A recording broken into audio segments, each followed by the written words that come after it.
especially with the electronic poll books. How many judge of elections approximately did not attend the training that you anticipate needing to set up a rover for?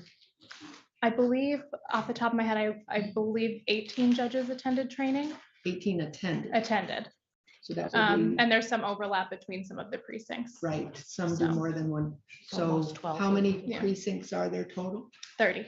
30. Mhm. So some overlap, 18, say maybe 20 to 22, maybe 8 Sure. judges didn't attend the training. Mhm.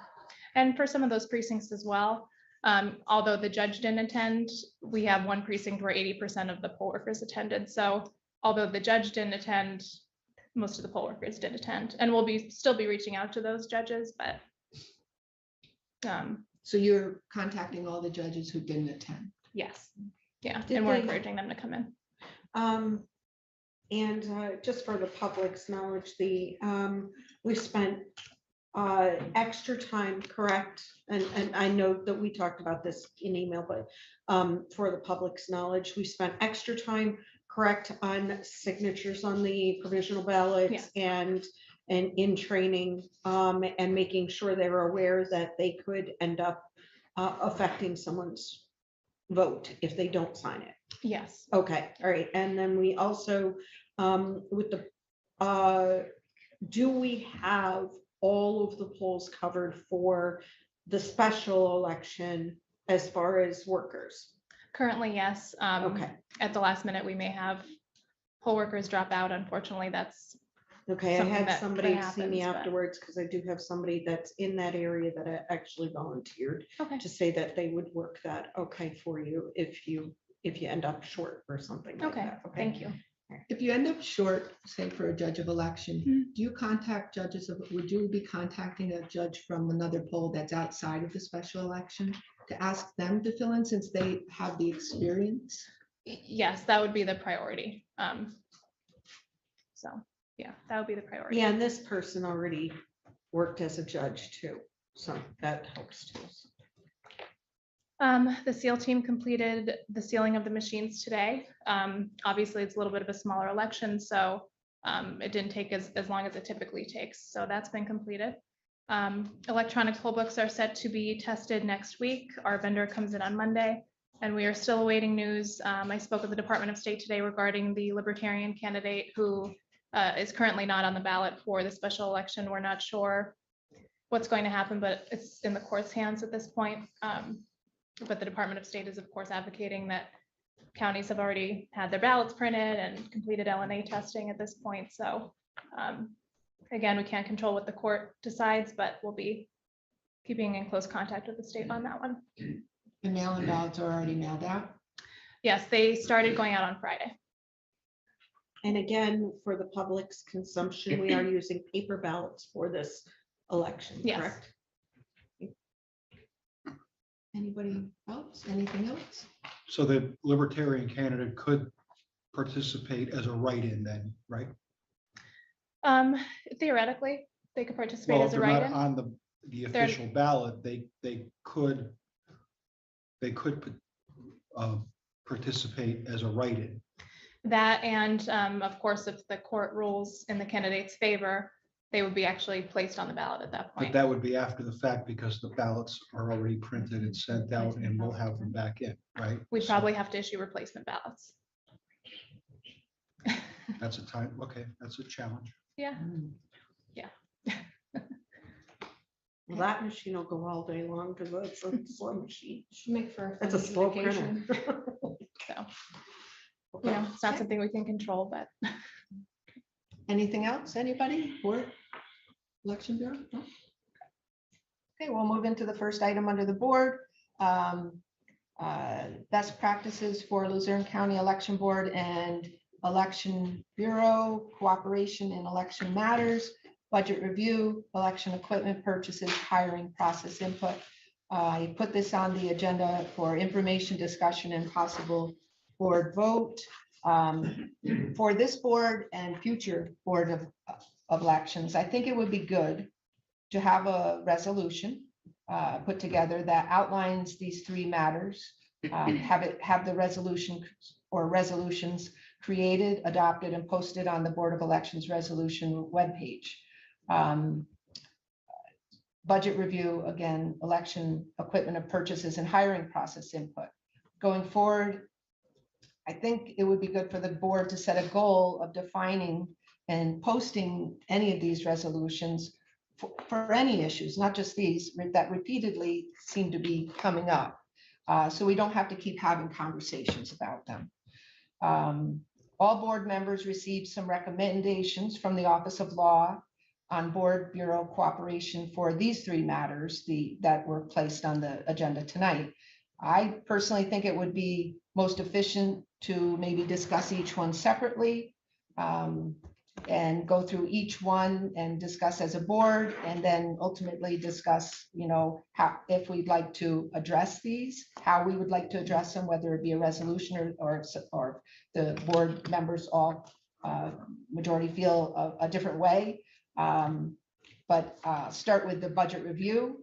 I'll share my thoughts and then I'll open it up for any of the other board members. And then we can go to the next item, election equipment. I'll share my thoughts. We'll go to the other board members. We'll do the third, which is hiring process input. I'll share my thoughts. We'll go to the others and then we'll make a decision on it. Or we'll talk if we'd like to make any decision on how to go forward with these three.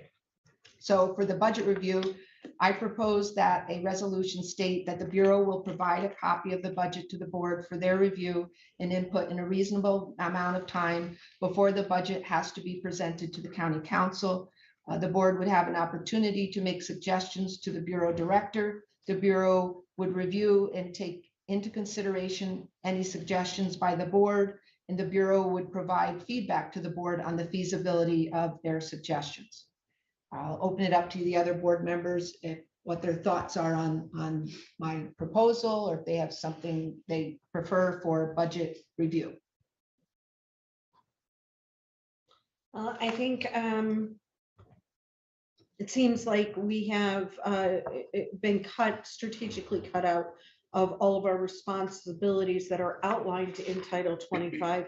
And so I agree with this wholeheartedly. I think that we should, and I'll get to the budget review, but I do think that we should be a part as much as necessary, as much as, and we're actually supposed to approve the budget prior to it going, according to Title 25, prior to it going to the council.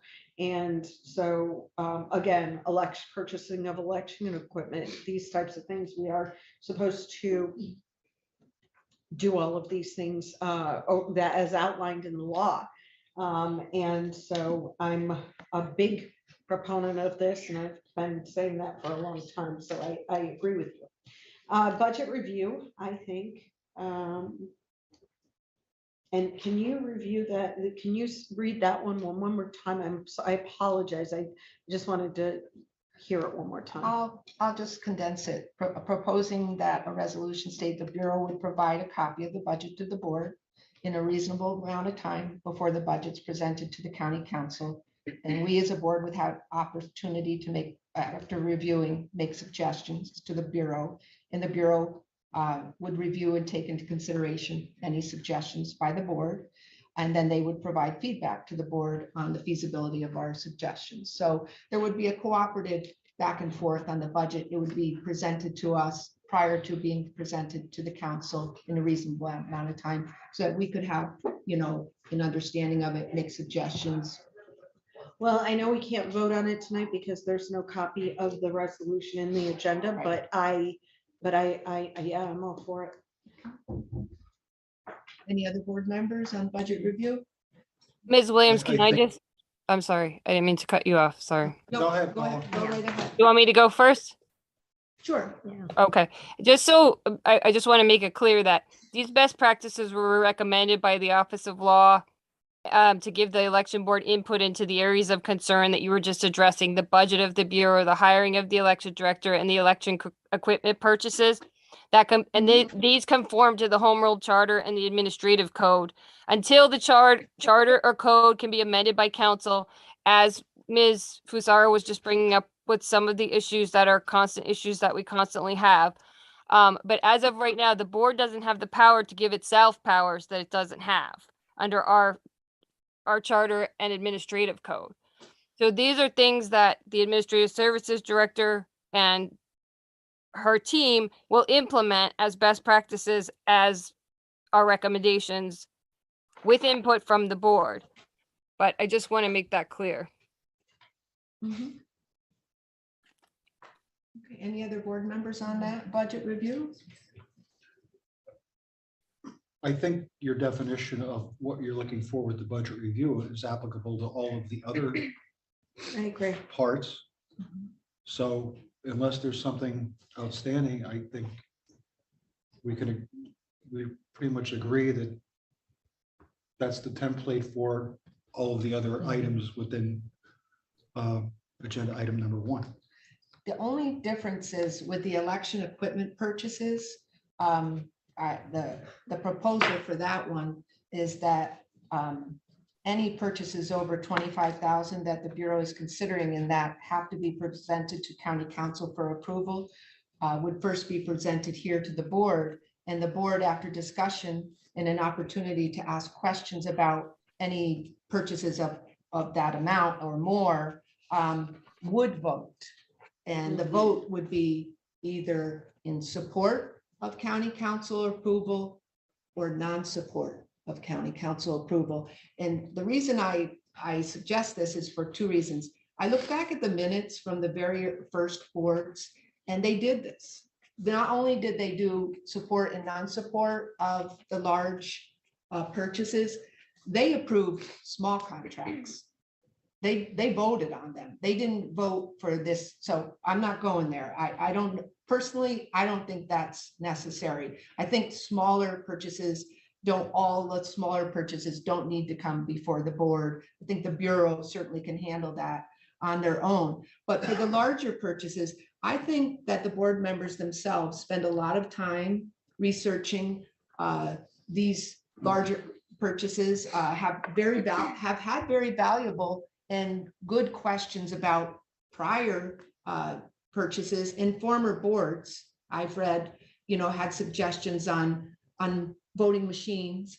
And so, like I said, I think it gives the county council some information to go with when they're approving. It's a cooperative, it makes it a cooperative effort, not just between the board and the Bureau, but the board, the Bureau, and the council. So the council has this information from the board as well to take into consideration when they're voting on these as well. So we're all working together on maybe a purchase of a new type of voting machine.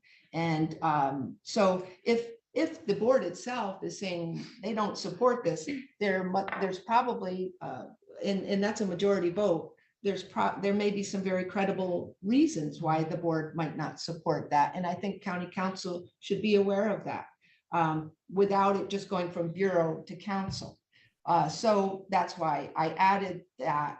I did not add a support or non-support of approval for the budget review or the hiring process input. The hiring, I'll just review the hiring process input and then I'll open it up and all the board members can talk on anything. That I propose for the hiring process input, that the election board be added to the interview process for the election director, deputy director, and operations director by having the election board chairperson and vice chairperson participate in the interviews for the finalists who are chosen by either the county manager or administrative services head.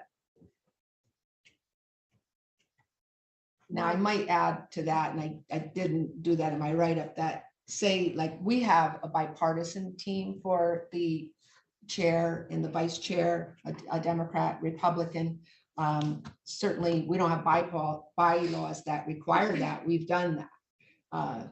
Say a future board had a Republican and a Republican, maybe a thought would be to say a bipartisan team chosen by the board of 2 members, the chair, and then someone from the other party be part of that. So that's just a thought that came to my mind after I put this together. So I'll open it up now to whether the other board members feel that the ultimate question is, I would like a resolution made up for these that the Bureau leadership, as well as the board leadership, would sign and agree to this cooperative effort of best practices, as our solicitor just said.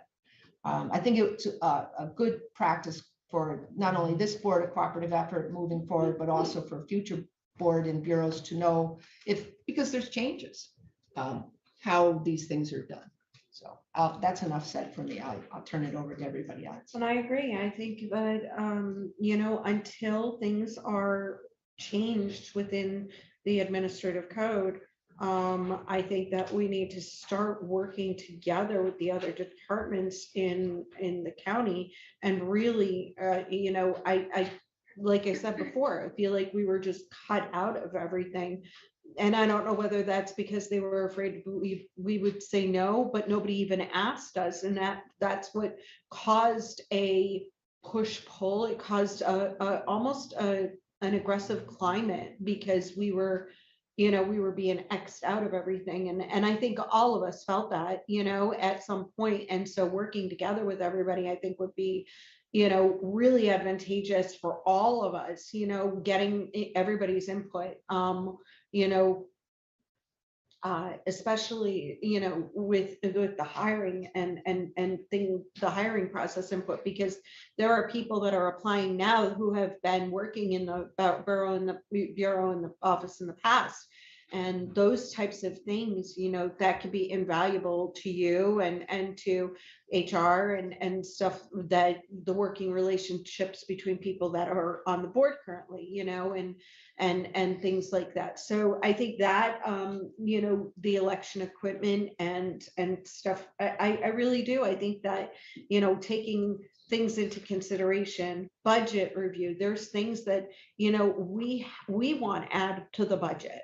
We've talked about it, as a board, we want to add certain things to the budget and we're not even being considered on this, and that's a challenge in itself. So I really do agree that a partnership with everyone will make for a really, really great working relationship instead of just everybody trying to go over everybody's head. And that's my, so. Any other board members?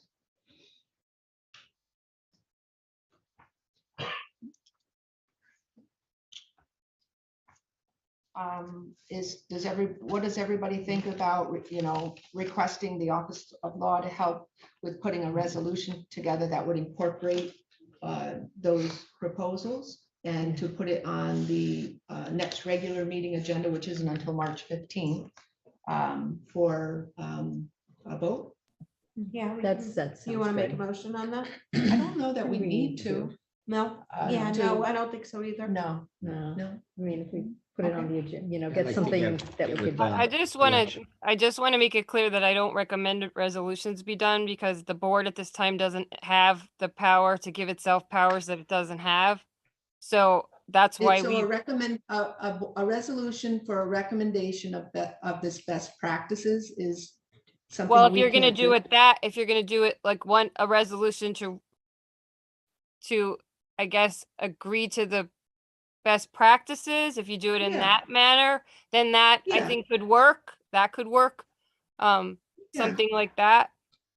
Yeah, that would be fine with me. What do the other board members think? I think That's so. fine. I Yeah. think a resolution, I think that would be, Yeah, if we can't make a resolution, we might as well go with the best practice. Yeah, well, it would be a resolution which would say, an agreement to these best practices for these 3 items. I think, I mean, and Paula, please weigh in. I mean, can't we do an agreement, like some sort of agreement between the, in which they sign and we sign for the different, like budget review between the Bureau and the board, election equipment purchases between, the Bureau, the manager and the board, and then hiring between HR and the board. I mean, can we have agreements with each faction and that there's a consultation process? I think as it is right now, it's not set up like that because as I've said, we're working within the existing framework of what we have and moving forward, I think they're going to try to make some amendments on things. But as it is right now, the administration has agreed to this. So moving forward, this is what they're Right, going and to do. that's what If I'm there's an saying. issue, I'm sorry, I didn't mean to cut you off. If there's an issue, you can then bring it up. But if you're gonna do a resolution, I would say that you would just do one. My recommendation would be to do one just stating what the best practices will be as to. I would like to do that, but my question, because I'd like it to be put on our resolution page for the board. And the reason I ask that is because so many times there's changeover and things get lost. And just the example is that these things were done in prior boards and no one even knew it. And it got lost in the sauce someplace. So I think it would be good. We don't have things for the board in writing or bylaws. And I think this year we really need to really define some things. And I think even if it's an agreement to best practices that we sign and agree to, I think it carries a lot of weight for not just this board, but for future boards more so, to be able to look back on this and see, oh, that's how that's handled. Okay, that's how that's handled. And they're able to have a conversation and there's continuity going forward. And I think that's the word I'm looking for. But my question is, should it all be in one? I think you could do one resolution adopting the best practices and have that posted so that everybody can see it. If there's a problem with any of that, we'll address it at that time. Now, things may change in the future anyway, because if things get amended appropriately, or then it's going to change anyway. So, but That's at least it'll be the adoption of the best practices. Sure. And maybe it's something we could, you're saying add to if we wanted to, or take away. Well, I'm saying if Sure. in the future you have an issue, then it can be addressed at that time, and then you can decide at that point where you are as far as if you want to do some separate resolution or. So it's a soft agreement that anybody could break at any time and, you know. No. So I'm just trying to figure out why we're doing it to begin with, that's all. Did you want to say I something, just want to Jim? ask a question. Would we be able to do a memorandum of understanding between leadership and the board? And then upon any change in leadership, a new MOU would need to be done? I would agree with that. I would think that would be good. I don't know. That's what I'm saying, like an agreement. Yeah. That's what I'm saying, like some sort of agreement. So you can do something where- like that, right? That would be a memorandum of understanding. But like, you understand my issue with the resolution is Yeah, because yeah, we that, have like, to. Go ahead, I'm sorry. just to take out the component of the resolution, Right. we could do the MOU. And then if leadership changes upon the first board meeting of the new leadership, that would have to be something that the board would have to vote on again. So it was consistent until anything would change with the administrative code. Well, the memorandum of understanding, though, I wouldn't think that it would change with any agreement would change with leadership. It should continue through going forward, that's the process between the Bureau and the board, the two entities, correct? Yeah, that actually shouldn't change. But again, it could change in the future because if something is amended in the charter, or the administrative code or something like that, then yes, it could change. But obviously, yeah, it would be, if they agree to it now, it's going to be good until something in that venue changes. Okay, all right. So we could get something put together to put on the agenda for the next meeting. The next regular meeting, March 15th. So there's still plenty of time to get that together. Yes. Okay. All right, unless there's anything else on that, we'll move forward to the next item. The item number 2 is April 6th, 2022 complaint filed by Ms. Cynthia DeLuca to Luzerne County Board of Elections. And I put this on the agenda for information. And she spoke earlier during public comment about this, and the board members were all here and heard her request. I would just like to state, so for the public awareness of this complaint, that on April 6, 2022, and I'm just recapping some of what she already shared during public comment. The Board of Elections received a complaint from Cynthia DeLuca claiming that she witnessed a person entering a polling place that this person was not allowed to be at, spending approximately 10 to 15 minutes within the polling place. This complaint was referred by the Board of Elections to the Luzerne County DA's office for investigation. Ms. DeLuca requested the Luzerne County DA's office recuse itself and forward the investigation to the Attorney General's office due to conflicts of interest, employees being related to the person. It was referred. The board has been advised by the Attorney General's office that after investigating, they had closed this matter without charges. It was noted that Ms. DeLuca in the report failed to respond to multiple phone calls and emails from the assigned agent.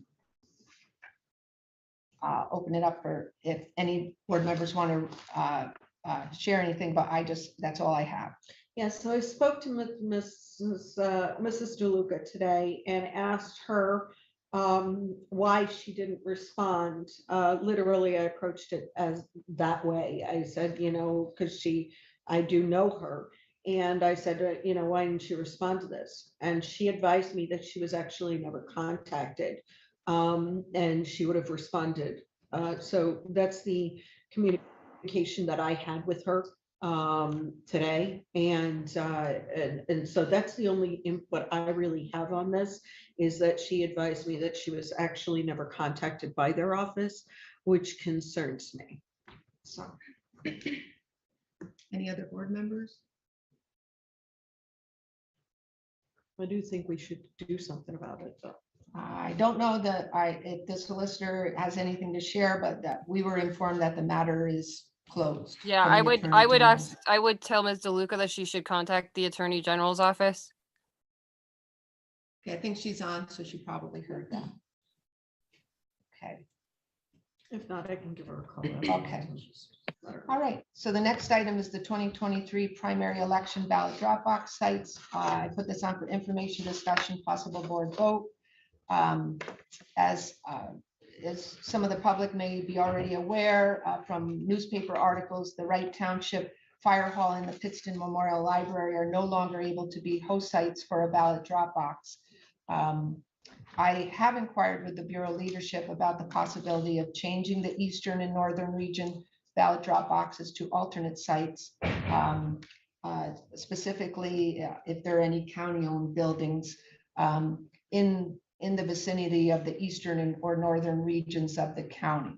And so Ms. Cora, who has been managing the ballot drop box sites for the Election Bureau, I asked her to look into the possibility and if there was anything that might be available. So the two of the sites that you had mentioned, I believe one was in Kingston and one was in Wright Township. They're actually owned by Luzerne County Housing Authority. So we have to be in contact with them and see if that's allowable. The other sites that were provided in an email, we'll actually have to go see them. I'm only familiar with one of them.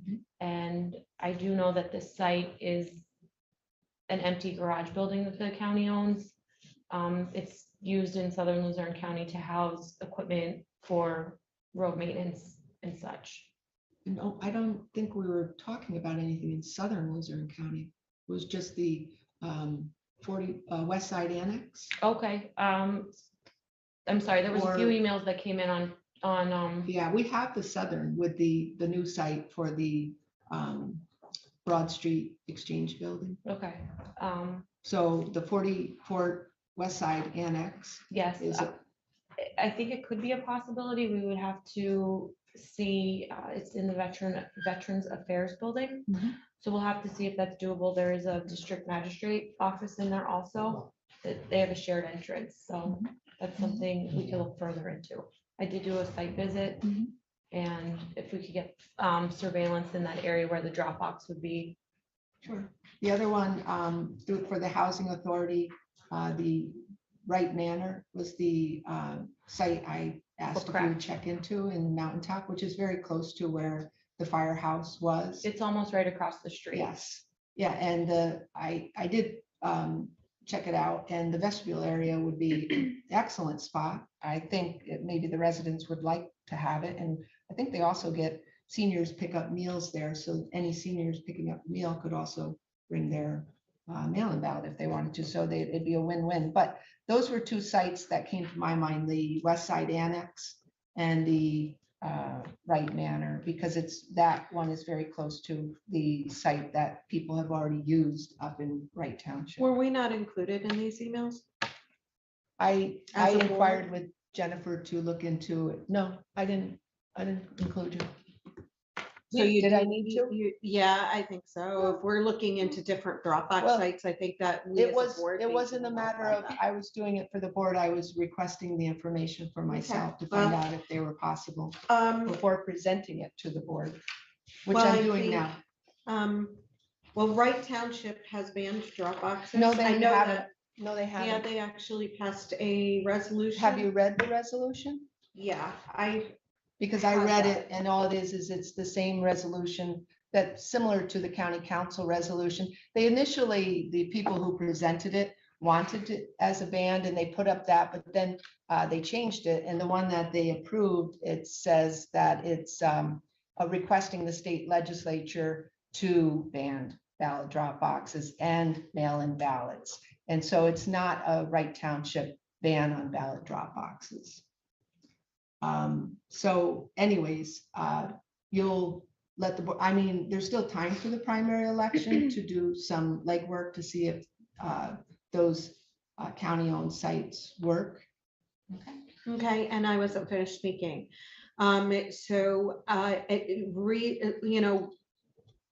Knowing how sensitive of a subject it is for all of us, I think it's imperative that, if you're checking into a new site, that you let all of us know that you're checking into that site. I put it on the agenda and that's I what know that. information, that's what it's about. I was bringing it to We're everybody's usually attention. included, why the secrecy though? We're usually included No in all of secrecy. I those. do other in all of emails those where I emails. ask I'm questions just that I like- don't include all of you in on all Just of my saying. emails. And I don't believe that it's required. I don't, is it required? No, I would just ask, that's what I'm saying. I would just ask that you do include us in doing those. Certainly Because can. it is a sensitive subject for all of us. There are those of us who detest them, and then there are those of us who are rallied for them. And I think that we should be included in them. I am including you in the agenda item tonight, and that was for information and discussion. Is there are there any other board members who'd like to share anything about this agenda item? Okay, if not, we'll move on to the next for the creation of the Board of Elections and Registration bylaws. This was something that was on our agenda for the last meeting and it's carried over, information discussion, possible board vote. One of the reasons we tabled it and carried it over was because we asked the solicitor to look into the question, one, can the board first, can we find out if it can create its own bylaws? So we're not going to go into this if it's something we can't do. So I'm going to turn it over to our solicitor to share the answer with us. Yes, you can create your own bylaws as long as they comply with the home rule charter and the administrative code about how you operate as a board. So that would be something you could put together to, if you kind of, you can look at there's some, the county council has bylaws about how they conduct their meetings and so forth. Okay, so we can. So the next step would be, I think, determining the process. Yeah, and I think that originally the reason I put this on the agenda was because I wanted to talk about, last meeting. I wanted to really, I think the real reason was that county council has bylaws with how they conduct meetings, how they conduct themselves, and how things are done, you know, as far as who creates the agenda, how those things are done and why they're done. And it also gives incoming members of board it's you know, kind of a blueprint to follow, and allows everybody to be able to have our own policies and procedures.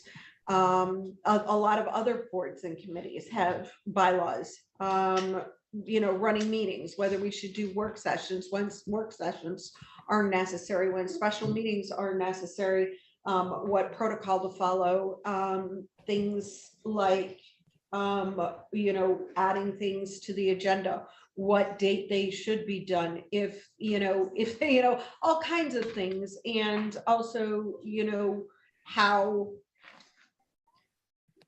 we should run meetings to begin with. And I think that's it will be a help for all of us. So that's the original reason that I had placed it on here. And I think that, you know, we should spend the next few months, whether it's we put it together, you know, one question and we kind of hash it out, or one subject and we hash it out, and or we each put in, you know, get put in charge of an item. I don't know what the best way to do this is. Whether we do a work session and we just come in and kind of put something together like this and kind of get as far as we can before the next one. I don't know what the best answer is, but I kind of like, that's kind of what I was envisioning, was us working together on it and just kind of, you know, hashing it out and seeing what we could put together, so that, you know, because I know it was hard for me to learn the ropes when I first got on here, you know, even just how a meeting's conducted, it was difficult for me. So I was learning, but it's still something that we can help, you know, ourselves and others, give ourselves a guideline to follow. That's all. Any other board members? I'd like to make a motion to create bylaws for the Board of Elections. Well, before we do that, is there any more discussion on the creation of how we do it? How we do it? I'm sure that there's a template out there for how to create bylaws. I mean, it's been going on for centuries, and The process I'm talking about, of the board itself. Like, I did have a proposal myself on well, my then thoughts, please but I didn't continue. know if anybody else wanted to go before me. Then please I continue. tend to go first a lot. But I, instead of doing a work session or doing it during our meetings here, I think that could become cumbersome and really make for very long meetings. My proposal would be for the process, if we vote to do it, would be to create a committee of 3 who would meet monthly, once a month, working through putting the bylaws together in cooperation with the Office of Law and presenting them as they put it together at each regular meeting as part of the agenda, what they have so far, to the whole board for discussion and feedback from the other board members, with the end result, the final product requiring a majority vote of the board. And I also propose having these committee meetings in a location at Penn Place, not here, during the daytime hours when security is present. These meetings would be public in-person meetings only, and they would have a start and stop time. That would be the process I would propose, would be the creation of the committee, very specifically where it meets and when, and then what the committee works on is presented. And my take it would take between 6 and 12 months to create the ultimate product, which would require an up and down board vote, but also throughout the process, the board members would give input to what's presented. Well, I think if you're gonna do a process where you're going to have the committee, you know, you're gonna have a committee. I thought about a committee, and a committee would be of 3 anyway, right? So we're talking excluding two of our members just for, because, I think it's kind of a waste. We might as well, I mean, if people can't make it, they can't make it. But I mean, I think as long as there's a majority there for that meeting, I just think it's kind of, I don't know, I think it's kind of silly to just do a, Well, what committees do is they do the legwork, they I get present, and then the whole group, the board there's only would then five. go through and then, feedback. No, I don't like that. Yeah, I like that. I think we should change that. And, give it to them in advance so they can read through it and as it's presented at that public meeting of the board. I mean, do all the board members want to be on the committee? Is that a committee? That's another board meeting. I don't know legally then what the dynamics of that, can that just be at Penn Place, like during the day for all of us? Can any of us show up? And I'm thinking of the sunshine law on that. I don't know. Well, let's start, I think we should start at least with Jim's motion to create bylaws. And then we go to whether we want to create a committee, if that makes sense. Jim, you want to go ahead with your motion unless somebody else has something else?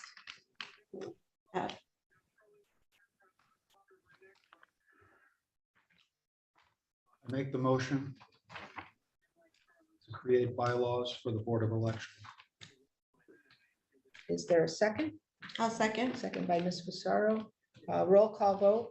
Ms. Fasaro, Yes. Mr. Mangan, Yes, Mr. Schramm, Yes, Ms. Cernia, Yes, and Ms. Williams. Yes.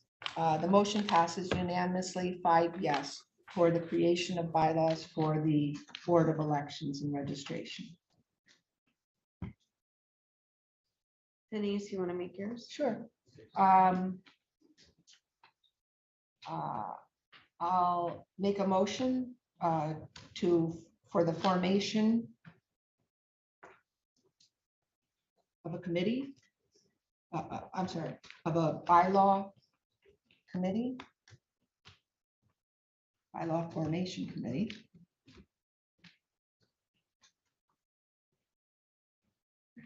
That would include 3 members of the board.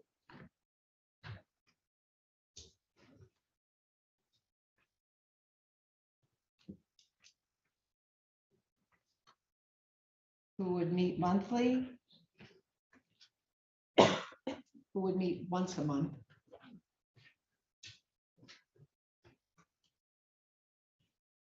And present their work for approval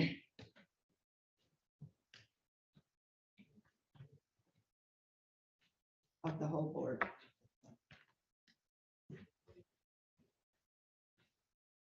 Is there a second?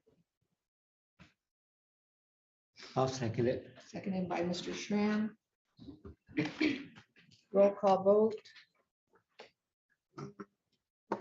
Mr. Mangan, yes, Mr. Schramm, Yes, Ms. Cerniak, yes, Ms. Fasaro, Yes. and Ms. Williams. Yes.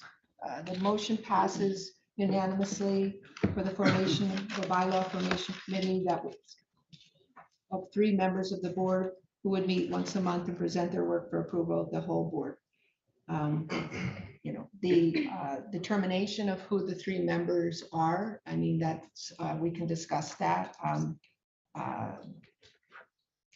My suggestion, and just throwing it out there, would be myself, Ms. Fasaro, and Ms. Cernia, with Ms. Fasaro chairing the committee.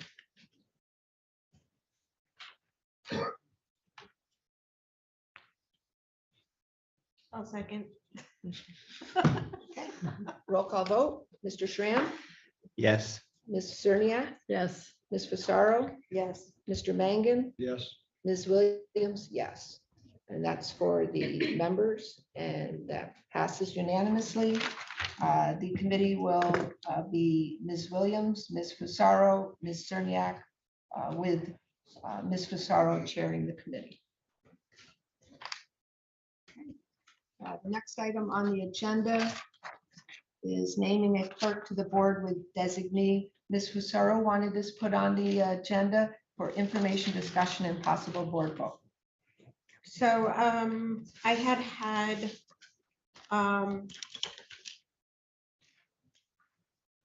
I think that we're just, if we have to, we can put this off till next meeting in order to pass,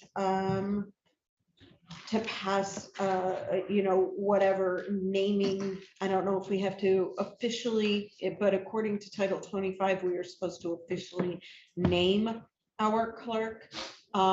Whether or not I think we all agree that we want Jen to be our clerk.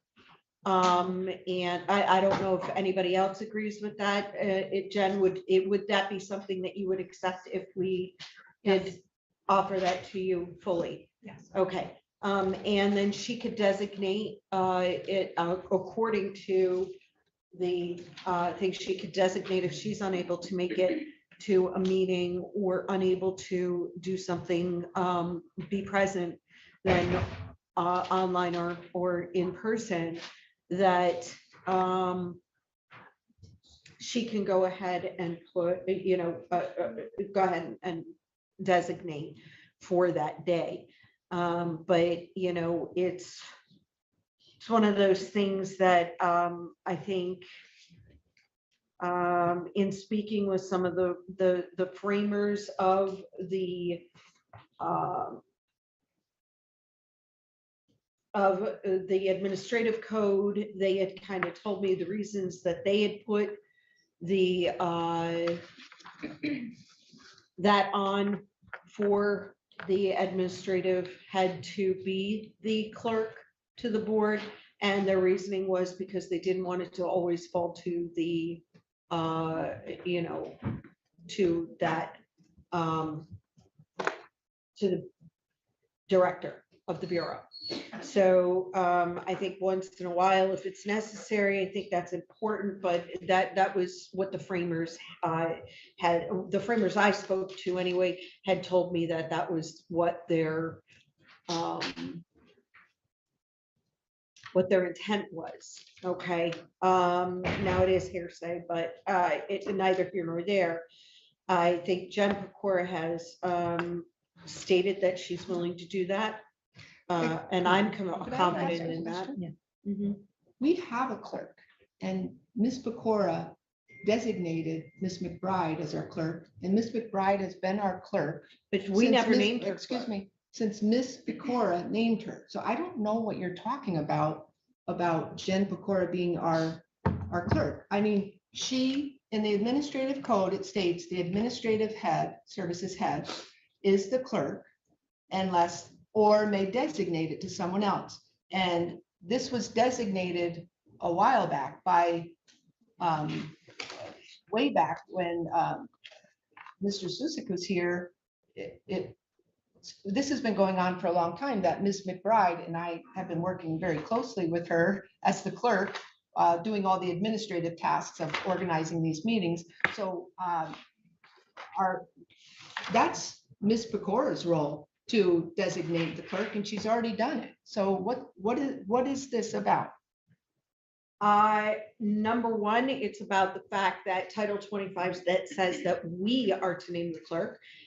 Title 53 says we're not allowed to infringe, that county charter is not allowed to infringe on that. We've been through this time and time again, but then the administrative code goes against that. So in the spirit of your number one best practices of working together with the administration, I think that naming the clerk and in you know, whether or not, we still have not named our clerk, even though it may say it in the code, we still need to name her. And I don't know if that has officially been done, that she has officially named Jen or Ms. McBride as her clerk. She did it in an email. She reinforced it in an email when you brought it up, and she sent it to all of the whole board saying Ms. McBride is the clerk. And if we are to, I'm not willing to violate the administrative code by what's in there. It specifically and clearly states. And it's already in place, so I'm not looking to change something and violate the administrative code. Even though the administrative code violates the law? I the don't state know law? that. I mean, you say that, but I don't know that it It's in does. black and white, Denise. So, I don't, does any other board members have anything that they want to add to that? I would like to ask for Jennifer Cruz's thoughts on this too. What was that? I can't I hear would you. like to ask for Ms. Bucora's thoughts on this as well. So, to my understanding, there was some displeased board members when I named my designee. I was asked if I would do it, and I said, if you feel strongly about it, yes, I will do it, and I will pick someone as a designee in my absence. Or if there's any reason I wouldn't be able to attend. the meeting.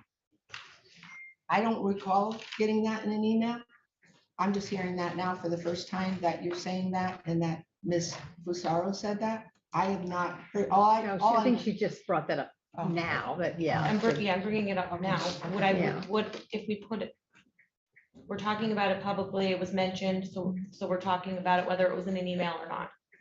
So I do respond to board members by phone respectfully. So are you planning to make a motion or anything? Well, I would like to make a motion to, even though it's already in the administrative code, I would like to reiterate, and I would like to officially at least do it and make a motion to name the clerk to the board, Miss Jennifer Pecora. Is there a second? I'll second it. Seconded by Mr. Schramm. Roll call vote, Ms. Cerniak. I just want to reiterate before you make your vote, just that the administrative code says who gets to name the clerk. So as I've said before, earlier in the meeting, there is some talk of amending that in the future by council. However, that's what it states. So So, Ms. Raddick, I have a question. If this vote passes and it's a violation of the administrative code, would this open the board to a lawsuit and litigation that is at the expense of taxpayers? potentially it Could can. that- It And also who can, would sue who? and it also can, it also wouldn't have to be necessarily followed by the administration. And who would sue who? Anybody can sue, as you've seen in the past. Okay, so the motion was by Ms. Fusaro to name Ms. Pecora as the clerk of the board. It was seconded by Mr. Schramm. Roll call vote, Ms. Cerniak, No. Ms. Fusaro, Yes. Mr. Mangan. Abstain. Reason for abstention? I don't have to give. And Mr. Mangan said he, in case anybody didn't hear, said he doesn't have to give a reason. Mr. Schramm,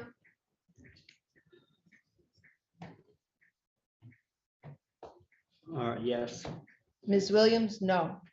The motion fails. 2 yes, 2 no, 1 abstain. The next item on the agenda is the Hazelton area election day chain of custody concerns. Ms. Rosaro put this on the agenda for information, discussion, and possible board vote. So this is number 6, right?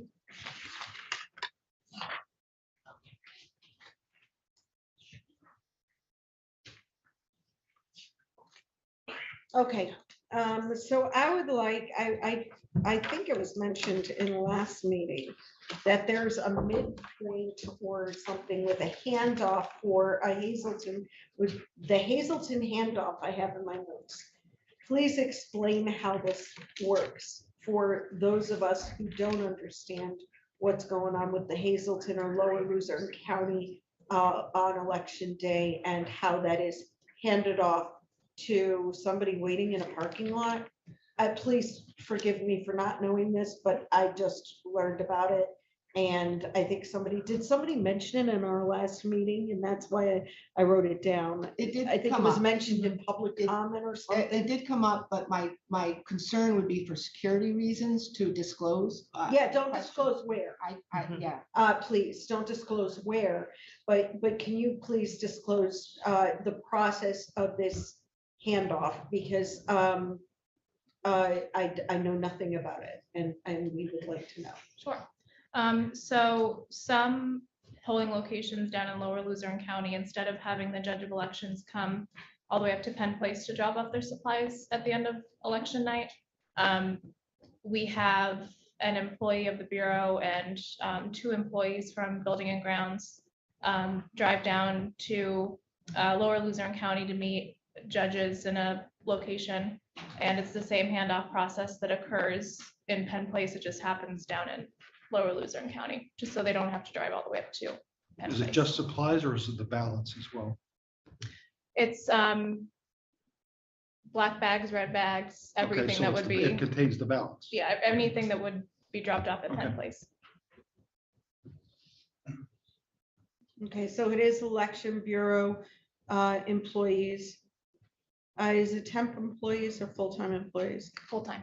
Okay, that they're sworn in. We don't have any issues with, just for the public. Yeah, sure. Okay, Yep. they are sworn in. Yep. full-time And these sworn in are, employees. these are people that are handing off. Okay. Attorney Raddick, could you do me a favor and I'd like to table this for next meeting. And just have Attorney Raddick look into the legalities of that handoff, make sure that everything's legitimate as far as not, that handoff being okay and that it doesn't state anywhere in Title 25 that stuff has to be returned specifically to the Bureau office and that we don't have any legal issues with that, please. Yes, I will. And is that okay with everybody else that I table that motion to table? Can we just ask, Oh, yeah. this site is set up for the special election because the special election is primarily in Right. Lower Luzerne. So we have this already in place logistically for the special election. So if you not voting on it or not being okay with it, Well, we can't not be okay with it right now because we Okay. don't know the legalities of it, but, okay, so let me, before we close that out, Attorney Raddick, could you please, if you find fault with that, could you get a hold of us right away with email or as well as the Bureau office, everybody involved, that way we all know if there is a legal issue with this. Yes. I just want to make sure that we're doing, that this process is, that we're not getting in trouble for that process to begin with, okay? Because there's somebody that knew about it, I think, and mentioned it last meeting. None of it, I wasn't aware of this thing, okay, that took place. And so I just want to make sure that this person, whoever mentioned, I don't even remember who mentioned it, but that whatever happens, that it doesn't cause us legal issues in the future. So with compromising anything, okay? Okay, I should All also, right. real quick, I'm sorry. I also forgot to mention that sheriff's deputies are also at the location. There you go. Okay, Thank so sheriff deputies are at the location as well, Attorney Raddick. So if we could just make sure that process is all legalese and everybody's happy.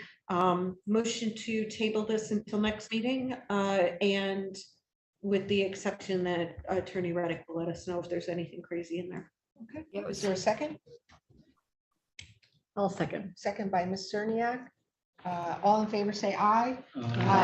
Any in opposition? Any abstentions? None heard. Motion passes unanimously to table Hazelton area election day chain of custody concerns.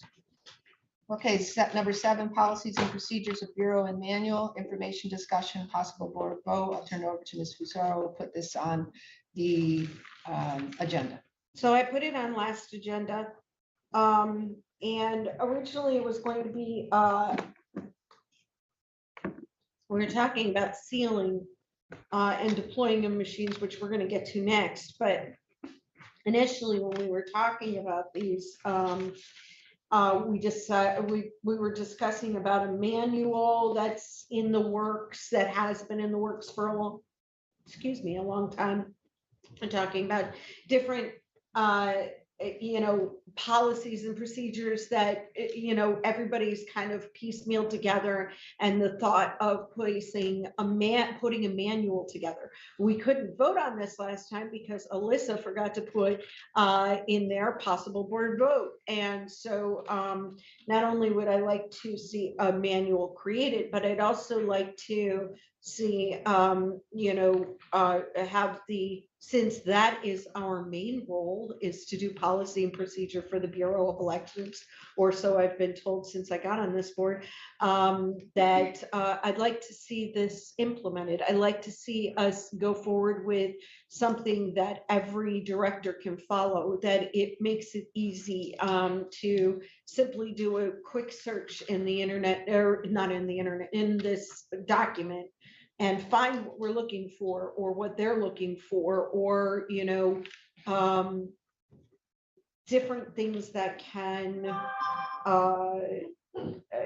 be taken, handled with this. And I think I'd like to know, I think we talked about this last meeting, but I'd like to know again how with excess thought, how the rest of the board feels about this, and how you feel about the possible creation of a policy and procedure committee, and a review committee to look over the policies and procedures in this manual, put this manual together, make sure work in conjunction with the Bureau to make sure that it's conducive to their needs, and make sure that everything fits what they need, as far as, if without their input, how do we know?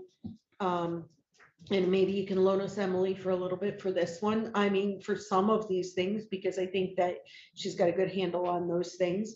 But just to be able to say, oh, no, that's not possible, and here's why. And, just give us really a detailed thing. If not, maybe we should all, be on this, like I said. So thoughts? Okay, well, I'll share, short and sweet. This is the role of the Bureau. It's not the role of the board. In my take, the policies and procedures manual of the Bureau is the Bureau's responsibility. And I agree that, and I believe it is in the works, and it's still in process, because there's been a lot of changeover since I came on the board, and it's been something former directors have been working on and continue to work on. It's their role to create it and have it. If they create it and have it and want to present it to the board so that we can see it, that would be great. As for a possible committee creation of the board to create this, no, I don't think we have that role. I believe that's the Bureau's role, the administration's role.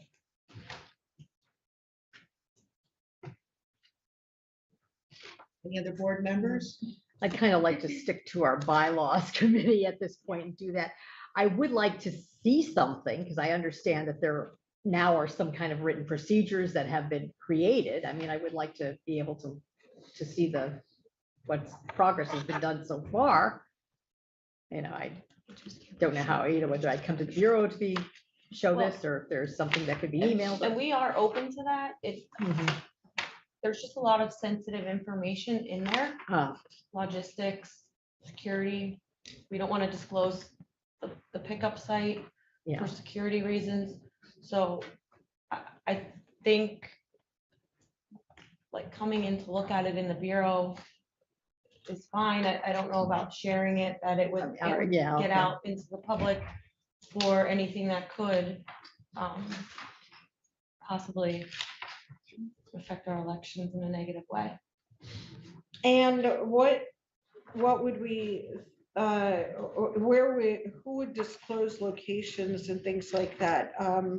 You know, as far as the, I'm not saying anyone in particular, just as a whole, you know, every email is subject to right to know, so. right, and I'm trying to find the portion of, does anybody know the section of this? I'm trying to find the section for the. Well, while you election. look for that, do Mr. Schramm or Mr. Mangan want to share anything? They haven't had an opportunity to share their input on this. I would just prefer that they prepare the manual for themselves. And if we want to have an opportunity to go over and look at it, that we can go over then, look at and see what they have, what the procedures would be.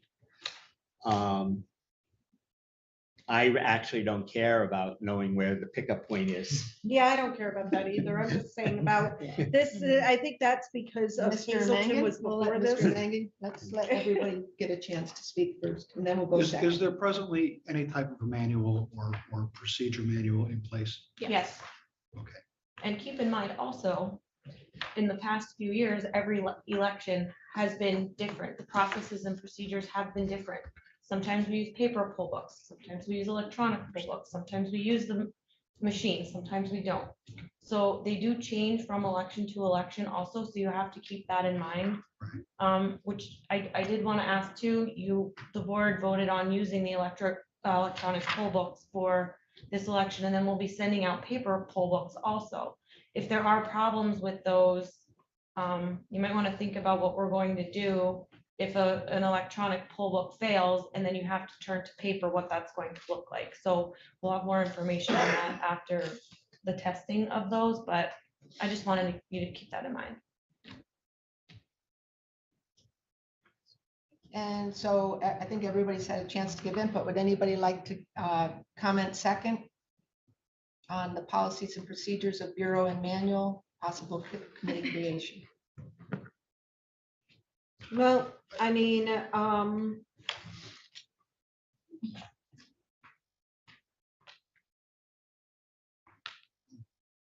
under this, I did have another thing that I wanted to discuss, and that is, because obviously, I mean, I really wanted to discuss a creation of a policy and procedure committee, but are we using signature cards and numbered seals for the red and blue bags? I'm not sure what you mean by signature cards. Well, we passed it a while back, and we had said that we want and actually it was Mr. Schramm's motion to include the signature cards inside the blue bags and the red bags, and that the red bags would be sealed with the red numbered things, seals, and that the blue bags would be sealed with the blue numbered seals. And the numbers of those seals would be prior to sealing them would be included on a card inside. There's actually a slot for it in the Yes, inside of okay, the I know what you're bag. talking about. Okay, are those being utilized? Yes, yeah, we are using the seals, the number of So- seals and tracking them and. Currently, right now, if I were to go into the warehouse and I was to pull a red bag, okay, Mhm. cut the seal off of it and view that seal, that number would be inside the bag, written in on a card inside the bag and signed by the last person that opened it. I'd have to verify the inside of the red bag portion of that. I'm not familiar. Okay, I'm not because familiar with that's that, what we're but as talking far as- about. So the red bags go underneath the scanner and they're open. Right, So they're ready to receive ballots when the polls open. right. They're not sealed until after, but the seal's put on the outside and they're signed off on. Yeah. That the bags are set up. The bottom is empty of any ballots. So Right. it's not a signature card in the bag. It's a sheet that goes with the machine. Okay, And then we scan those seals into a spreadsheet. but that's not what I'm talking about. We're talking about something that was implemented by Mr. Schramm. He brought it up, well, it was implemented by the board. He brought it up that it was a great policy to sign, to have these. So these number cards, they're a card. They are signed or initialed, and the number is written that is on the seal that it locks that back, okay? This is something that obviously is not being done, but what I'm saying is that's what we were talking about with the red bags. In fact, we ordered special blue ones for the blue bags, okay, to seal the blue bags. And that's something that needs to be done. So is that something that is being done, or you're not sure at this point? I mean, we Could I utilize. just clarify something? Because I think there's one point that's being missed here. Mhm. I understand and I know what you're saying about the sheets and that the red bags collect the ballots and then they're sealed up and at the poll they sign. I think maybe, and Ms. Fusaro can correct me if I'm wrong, is the purpose of the card was when they're opened back at the election bureau and they're unsealed, anyone that then opens a red bag has to sign the card inside to say it's open, because they could be opened, counted, resealed for a recount, for a question of a red bag or something wrong in it. So anytime a red bag is opened and closed, that red seal, there should be an accounting of who opened that bag and signed on the card inside. Is that what that was about, the card? Are you talking Yes. about deployment of the red bags or receiving them No. back at the bureau? When No, they're at the neither. bureau is really what it Yeah, is Coming for. back. This is, Okay, they I'm sorry. have, that they're was at my the bureau. misunderstanding. I'm sorry. Yeah, no, when they're coming back, they have been sealed with a red tag. They have been, that number has been written on a card that has been placed on the inside of the red bag or blue bag, whatever it is. And then it's been, prior to it being used, sealed, brings it back. You guys open it, you check it, you sign as well. Yes, this is the same number, okay? And then it's just to verify that the contents were not damaged or used prior to from point A to point B. Then, once they're sealed and they're put into the cages in the warehouse, okay? Then they're sealed with an additional red tag. That red tag number is written down. And if it's ever opened or recounted, okay, then it is signed out. They verify when they open it. Yes, this is the same one. Okay, so it's never been reopened. All right, they sign on that second line. And then they write, when they seal it, they write that number down. And then they put that they sign off on it again. That's a strategic way to make sure that the bag hasn't been tampered with. It's a standard election day process that's not been followed in the past, and that's why we wanted to make sure that it was being followed. So the card is really just a chain of custody. Anytime Exactly. the red bag is open, somebody signs, seal number, new seal has to be put on, the new seal number that goes on there. Somebody opens it a second time, they sign, new seal goes on with the new seal number. So it's just a chain of custody card. So Okay, and there's a reason I'm asking. So it's okay. You don't have to answer right No, now. I'm just the red bags that the ballots come back in. Yeah, Taken out, right. verified. Uh-huh. They don't go back into, those red bags get reused every election. okay, but they're stored during So the you're- adjudication process. so And you're if they're talking about open, which they are during- Oh, sometimes okay, open. so I'm, During- yeah. That's where I'm Okay. getting a alright. disconnect. So you want them stored during adjudication, resealed, and the card signed. Well, we haven't done that in the past because. The this card was would only all- be signed if the bag is open. Yeah, Well, right, but you're asking if that's being done. We haven't done that since the last election. So that'll Okay. be done going all forward. right, so here's my point to all of that. Okay. That is a policy and a procedure that we passed as a board. Now, I wasn't trying to drag this out to cause a problem or anything like that. It was to make a point. We passed that as a policy and procedure. We have in the past passed policies and procedures. That's our role. And that was told to me that that was our role. And I can go back and check the minutes. And I can, and I will, if I have to point out that we have passed policy and procedure in the past for the Bureau to follow.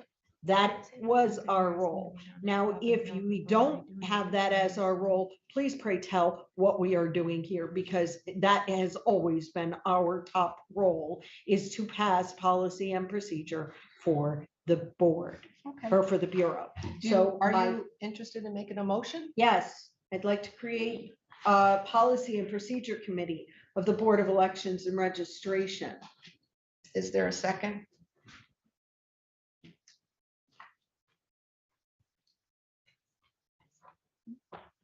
No second heard, motion fails. We'll now move on to the next agenda item, which is item number 8, voting machine deployment procedures checklist. Ms. Fusaro put this on and she wanted the attached page 7, which is the seal procedure. So I'll turn it over to Ms. Fusaro.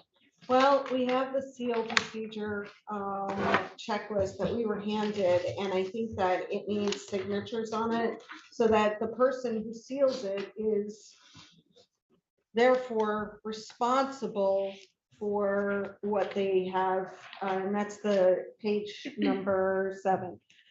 Responsible for what they've done. So they sign off on it and date that they did in fact do number 1, do number 2, do number 3, and just go down each list and sign off on each one of these things.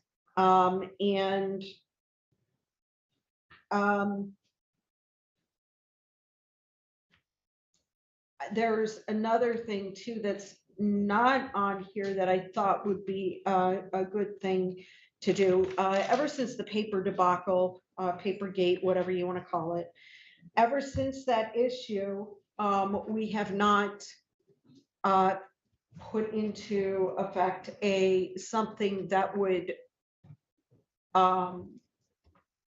protect this. Now, according to, actually, we have the person here, Mr. Grantede, these machines, once they're sealed, can be opened. I don't know the possibility of that, but I'd like to, for us as a board, to actually review that and see if that's possible. If these can be tampered, maybe call him in to have us go into the office, set a date and time, and go through this to make sure that these machines are secure. That's up to us to begin with, okay, is to make sure certain things are secure. In that vein, I would just like to add that Mr. Grantede has shared that with the board at one of our last meetings. I contacted Mr. Grantede and the board was all in cooperative email with this. And he shared that he had opened up one of the voting machines at the poll as a poll worker, and he had concerns about it. And he was connected with the district attorney's office since this is under investigation. And that has now, that he is now part of that investigation, and that's not something that the board is taking part, that's in the DA's hands he now. still has not shown them how to do that. That's between the district attorney. So we're and just Mr. going to Grantede. allow the machine to be tampered with until the DA takes a hold of this and actually gives us a report on this. Are you kidding me? Mr. Did you Grantede really has just been say that connected you're with just the going to district allow attorney's this office. to be the machines to be tampered with, and Mr. Grantede can't show us how these machines can be tampered with so that we can prevent them from being tampered with? You really just said that. I think we need to allow the district attorney. to That's a complete paper his investigation. with That's the Mr. Benton. paper investigation. I'm talking about preventative measures to ensure that these machines are not tampered with in the future. We don't know what happened during the paper issue. I understand that. We're not talking about that. We're talking about something moving forward, a preventative measure moving forward to ensure that these machines are not tampered with. Are you, and you're going to block me on that? Ms. Pissarro, let's get back to what your point is. For My this point agenda. is that we want to make sure that there are things in place to ensure that that there's a checklist, that this checklist is followed, people sign off on it, and we know that that's number one, taken care of. Number two, that these people, that whoever's delivering these machines can't tamper with what's inside of these machines. That's number two. We want to make sure that it is secure from point A to point B. I don't think that's about investigation. That's about putting a policy in place to ensure that we have correct paper and that paper's not taken out of the bottom, or that a printer's not taken out of the bottom, or a scanner or whatever else, that it's not messed with from point A to point B, because obviously something happened. We don't know what happened. And I'm not talking about what happened. What I'm talking about is preventing something from happening. That's what I'm talking about. And we need to put stuff in place to ensure that it doesn't happen. Okay, and do you have a specific request that you'd like put in place? You're Yes, saying a number checklist. one, I want to make a motion that we investigate these machines further to see what happens and how they can be tampered with. That's number one.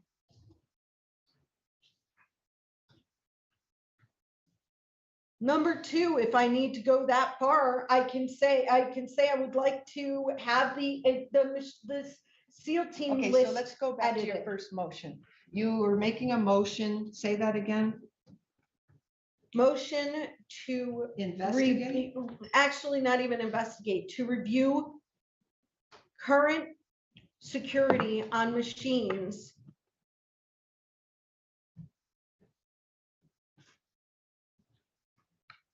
and machine enclosures to ensure they can't be tampered with.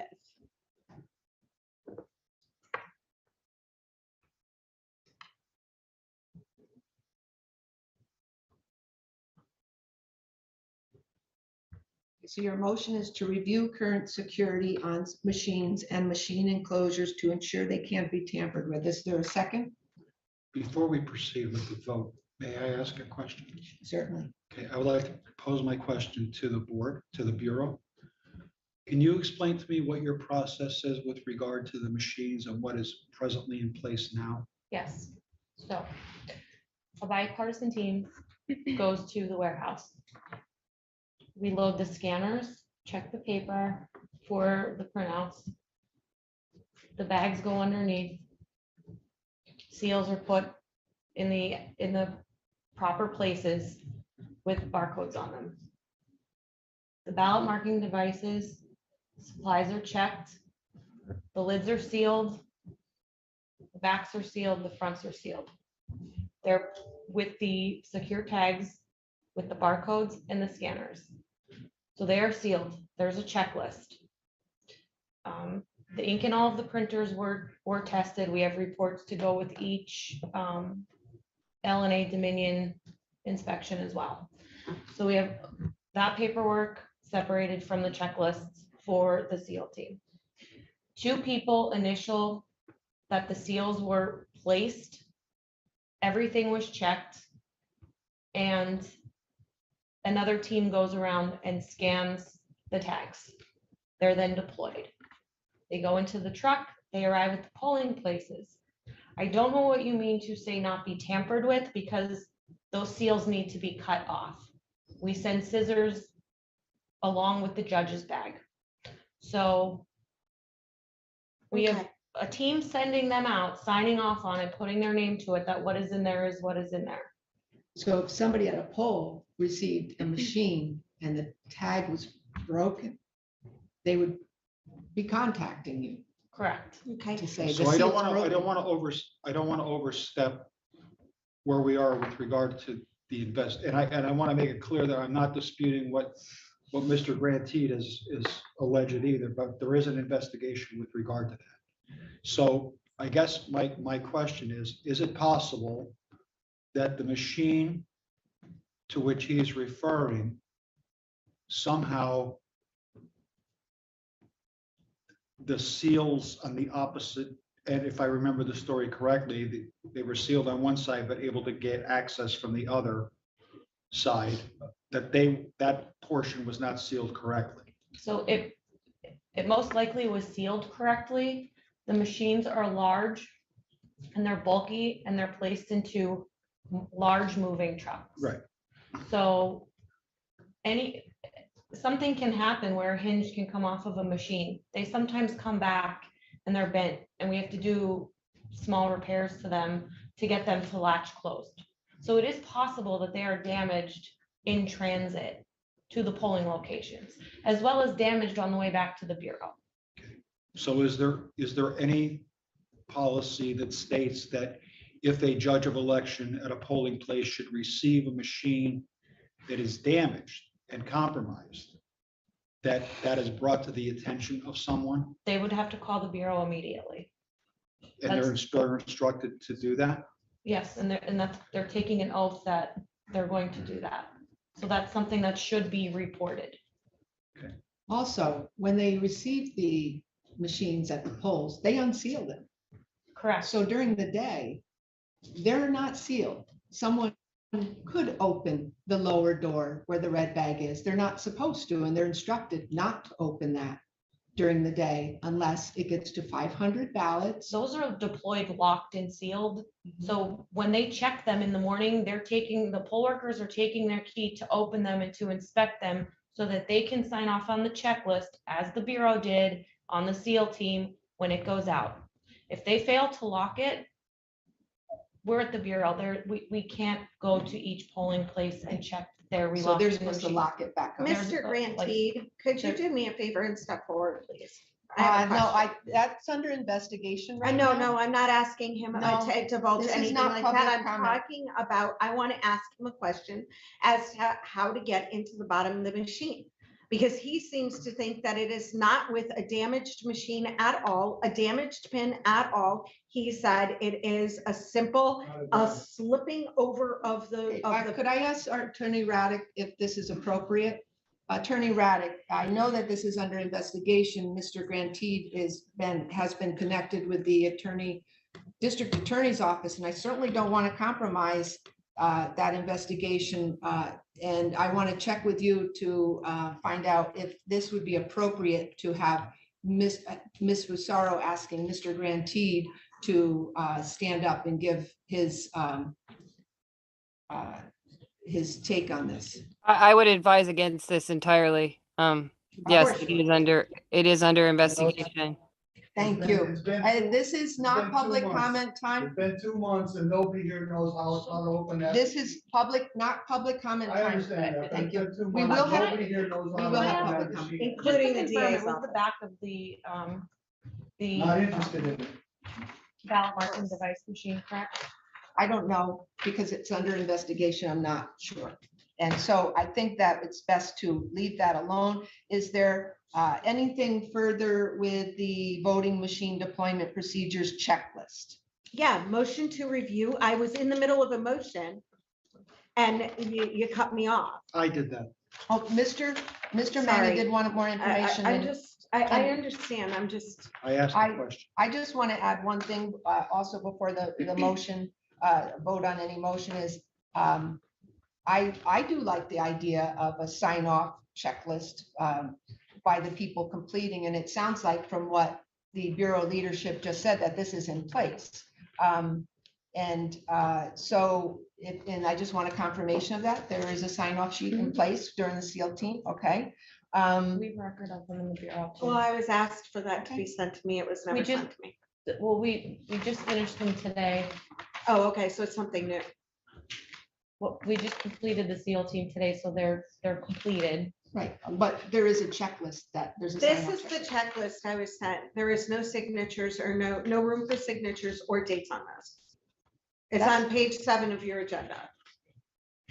There's no signature box, no date. That's what I would So like the added. checklist that we follow, it mirrors that. It just has a section to sign and Okay, Which I have- that's the reason I had asked you for that previously, so that I knew that we had that. Otherwise, we wouldn't even probably be having most of this discussion right now because I would have had the correct form, but I well, it's don't. the same information. it just But has a it's, spot but it's for- not because there's no signature or date on this, so, or no space for it. So I don't know that that is being taken right now. Would you like that to be sent to you? Yes, I would. Okay.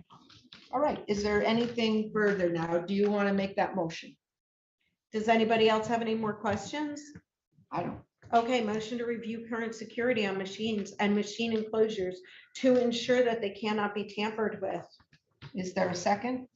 I'll second. Seconded by Mr. Mangan. Roll call vote. Ms. Fasaro, Yes. Mr. Mangan, Yes. Mr. Schramm, Yes. Ms. Cerniak, Yes, and Ms. Williams. Yes, the motion passes unanimously. To review the current security on machines and machine enclosures to ensure they can't be tampered with. Okay, the. Really quick, I haven't finished with that. That is the one motion that I have. I do have another question on it.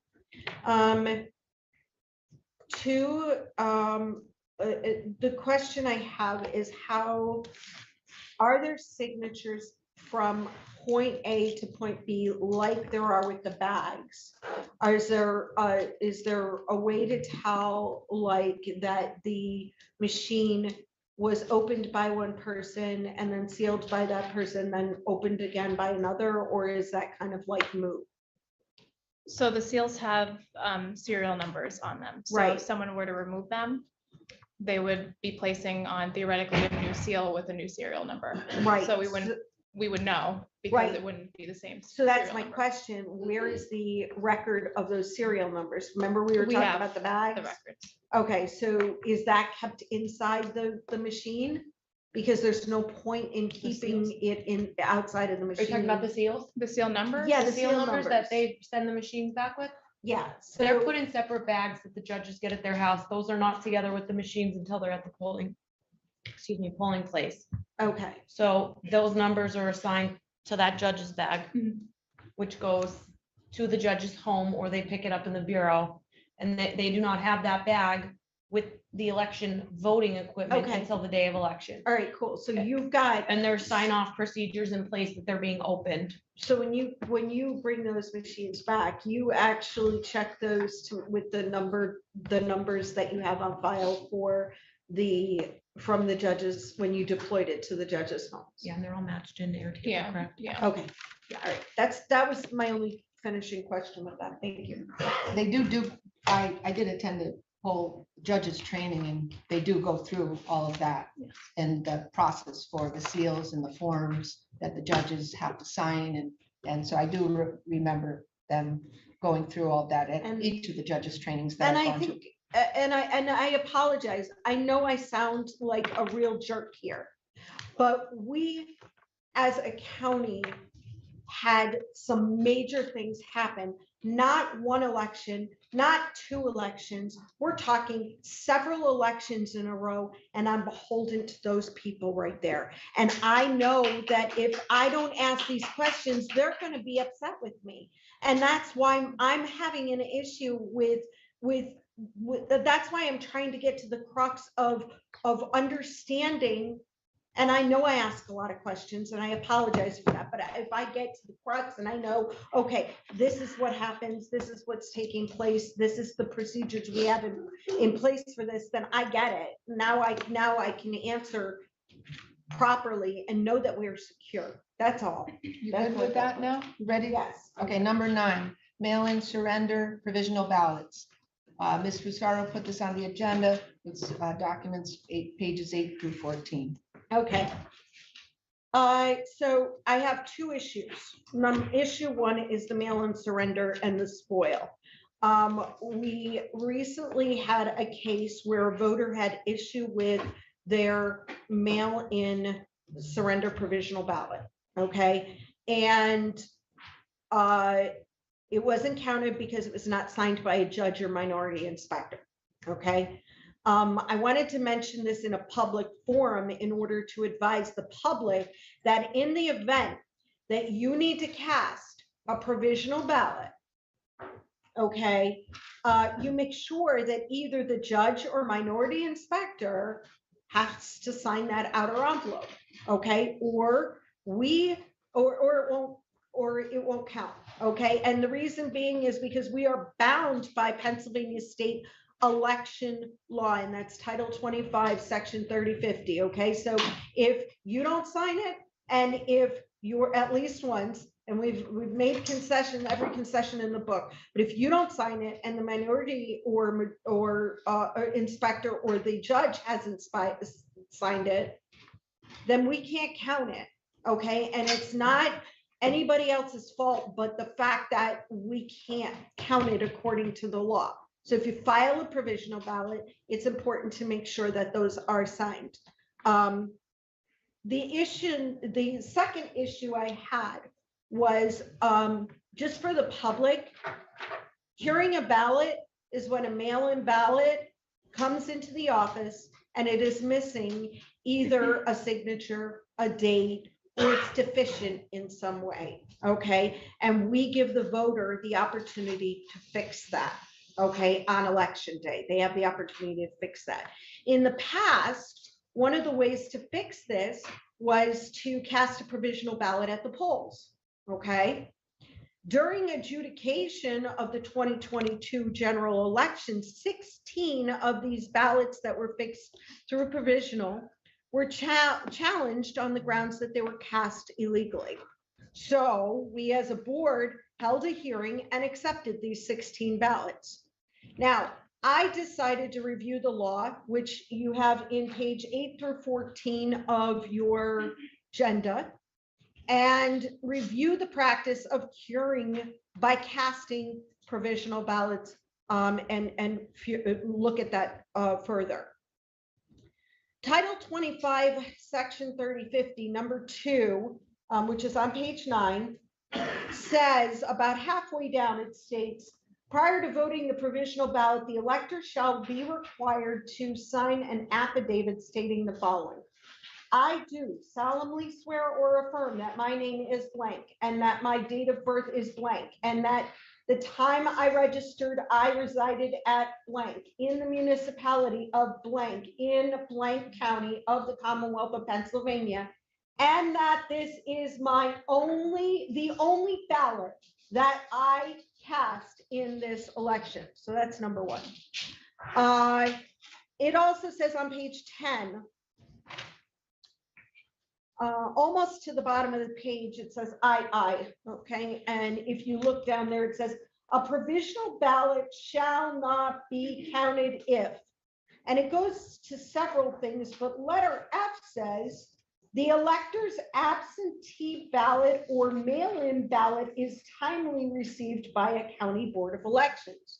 So I read this and I thought, at the time I was under a lot of pressure, didn't get copies of these. I made copies recently, and I've read number 2 before, and I actually said something about it in the 2022 primary or special election. I don't remember which. And I had said, that says that I attest that I'm only casting this ballot. Why can we just cast another one? And everybody was like, but I was new, so I didn't know any better. Now I know better. Okay.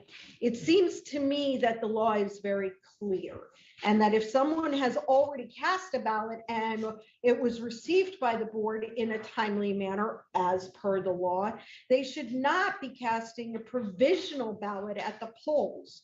So rather than waste valuable time in an election and possible future litigation, I ask that my fellow board members consider passing a motion tonight where voters wanting to cure their ballot must come into the Election Bureau office to recast their ballots. And that is the reason that I added this on here, was so that we could just kind of, follow the law, and that we make sure that it's very clear that it says, number one, I'm attesting that I have not cast a ballot already. Well, if you did a mail-in ballot, and even though it's cured, it is kind of cast. The other thing is the ballot was received in a timely manner by the Bureau office, by the board. So, because we viewed it and we put it on a cure list.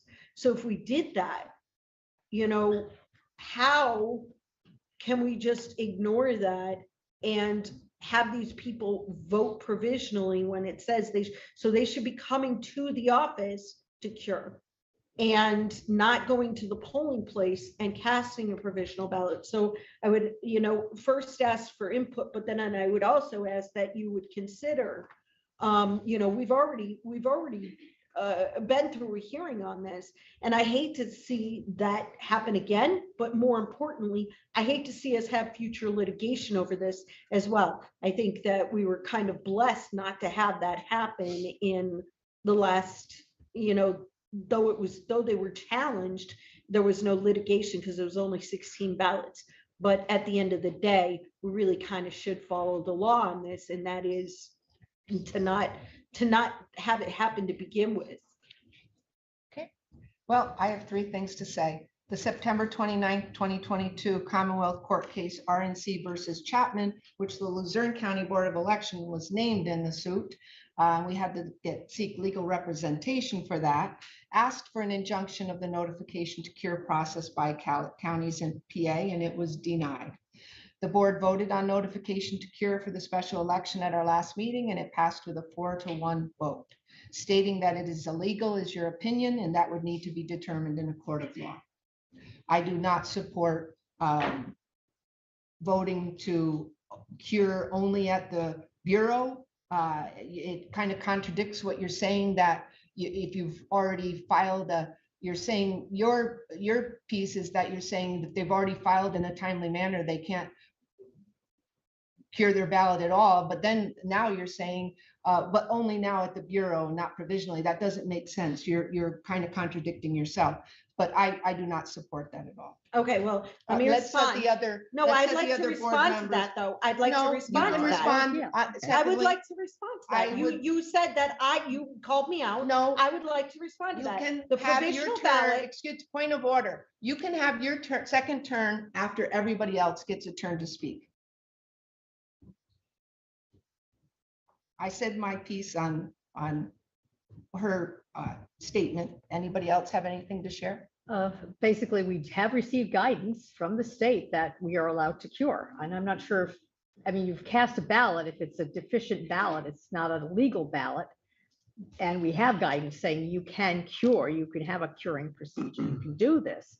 Then, yeah, we're going to follow the guidance. I wish the courts would come up with something definitive, but until they do, I'm going to go with the guidance.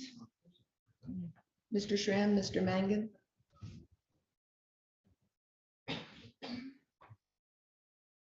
I have nothing. okay, Okay. so Second. where I was not talking about curing. That's not the process I'm talking about. That's why I wanted to respond to you, because we're not talking about curing here. We're talking about curing through casting a provisional ballot, which is illegal. According to this 3050, it is illegal to cast a provisional ballot, once your ballot has been received in a timely manner by the office. So if you have cast a ballot, it has been received by the office, it says it's illegal to go to cast a provisional ballot once that's done. I'm not talking about curing. I'm talking about the office receiving a ballot and then someone going and casting a provisional ballot, even though their ballot has been received in a timely manner, which is according to what the law states. We are currently doing this illegally. We cannot cast a provisional ballot if you have already, you can't cast a second ballot once the office has received it. That's what I'm talking about. I'm not talking about the curing process because the curing process has already been passed. I'm not talking about that. I'm talking about casting a provisional ballot to cure your ballot. That's all I'm talking about. Okay, we've been doing this now since I've been on the board since May 2021 election.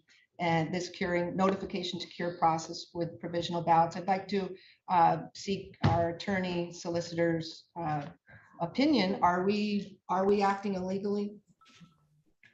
As of the current state of the law, no, we're allowed to cure, but I believe Ms. Fusaro is talking about the process that we also received guidance from the state that they could vote a provisional ballot if they had a problem with their mail-in ballot. So that was guidance from the state, which the board followed, and we allowed it. I'm not, but Attorney Raddick, we're talking about state guidance versus state law. And I'm sure as an attorney, you would agree with me that law takes precedence over guidance. I So I'm understand your asking- arguments, but this area of law is in flux, is in flux right now. We have cases It's coming in down all the flux. time. And the You're- provisional ballot law hasn't caught up to what's the mail-in ballots. Because quite frankly, when they wrote the mail-in ballot statute, or added that to the statute, they didn't update as they should have. But you're telling me because they didn't update the law, that the law is flawed and so it's okay to make an exception. Sorry. I said that we I'm just- received guidance as a result. We've received guidance from the state and that's what was followed. So But that's, guidance is not law. The state cannot pass a law without the Senate and the General Assembly actually passing the law. So, or unless it is case law. And so far we have no case law. We have no nothing that goes against Section 3050 that states you shall not cast a provisional ballot if the ballot that you sent in was received by the office. And it actually says mail-in ballot on there. It actually says your mail-in ballot, once your mail-in ballot has been received in a timely manner. I mean, if the elector's absentee ballot or mail-in ballot is timely received by a county board of elections. So we're talking about an updated version because it's a mail-in ballot, all right? I'm just saying that the law is very clear. A provisional ballot shall not be counted if Okay, I the think you've made elector's your argument. absentee ballot or mail-in ballot is timely received by a county board of elections. So if they're sending in their ballot and now we're just all of a sudden, I just want to avoid the future issues with this. I don't understand how we can just do whatever we want because the state's guidance. I mean, the guidance bucks state law on this. Okay, is there Can I- anything you may want I- to go with this? Can Go I ahead. say something, please? Go ahead. Obviously, the curing is taking place on election day. We at the Bureau, during the canvassing process, are in possession of those deficient ballots. We create the list, we share it with the representatives of the parties. The parties reach out to the voter and give them an opportunity to correct the ballot. To avoid this issue with whether or not to issue an emergency or provisional or breaking the law, this is not going to be a favorable suggestion, I know, but I think have that voter with the deficient ballot be notified, and if they want to cure it, come to the Bureau. I know that's not conducive for everyone, okay? It defeats the purpose of them having sent in a mail-in ballot to start with, but if they truly want to cure, then they will make the effort. They come to the Bureau, they cure the deficiency, which is obviously something on the outer portion of the envelope because we have not opened it yet, and let them fix it, whether it be signature or date or what have you, and then we can proceed with the regular processing of the ballot. If they fail to arrive at the Bureau to have that taken care of, then I'm sorry, but for us to be doing this 4 months after, everybody has a valid point. But if the voter who, and I said this at the first meeting that I joined this board. We need to do a better job of educating not just ourselves, but the voters. Okay, because the voters, despite how many times we've been doing this, really need to be better informed in how to complete a mail-in ballot. So my proposal would be have the curing done at the Bureau to rectify the outer envelope deficiency, and then let it proceed without worrying about a second ballot being issued. And we're avoiding all types of altercations and litigation and whatever actions. My response to that is, that's a real hurdle for somebody in Lower Luzerne County or out in Knoxon to tell them that they have to come all the way, if you're contacting them or the party chairs are contacting them at 5 o'clock to say they have to do that in order to cure their mail-in ballot when there's no law stating we can't do that. And we've been doing this, and this is the procedure we've been following in telling them to go and vote provisionally on election day because it's such short notice. The Election Bureau is telling them to do that prior to, but to me, that's a real hurdle, and that would mean that's not helping to enfranchise a voter, but could possibly disenfranchise. So I'm for staying with what we've been doing since 2020, since before I've been on the board. That was the curing process since it started, and it's not illegal. And so I'm not for making that change. Okay, well, anyone else? Motion for ballot curing to be done by visiting the Bureau of Elections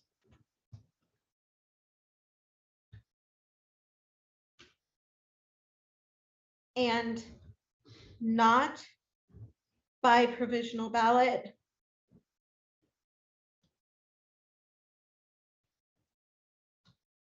In order to comply with Pennsylvania Election Code Title 25. Is there a second? I'll second it. Seconded by Mr. Schramm. Mangan. I'm sorry, Mr. Mangan. And roll call vote. Mr. Mangan? Mr. Mangan? Yes. Mr. Schramm? Yes. Ms. Cerniak? No. Ms. Fasaro? Yes. Ms. Williams? No. Motion passes 3 yes, 2 no. That ballot curing be done by visiting the Bureau of Elections and not by provisional ballot in order to comply with the Pennsylvania Election Code Title 25. The last item under board is processing of items in judges' bags following the election. Ms. Fusaro, information discussion, possible board vote.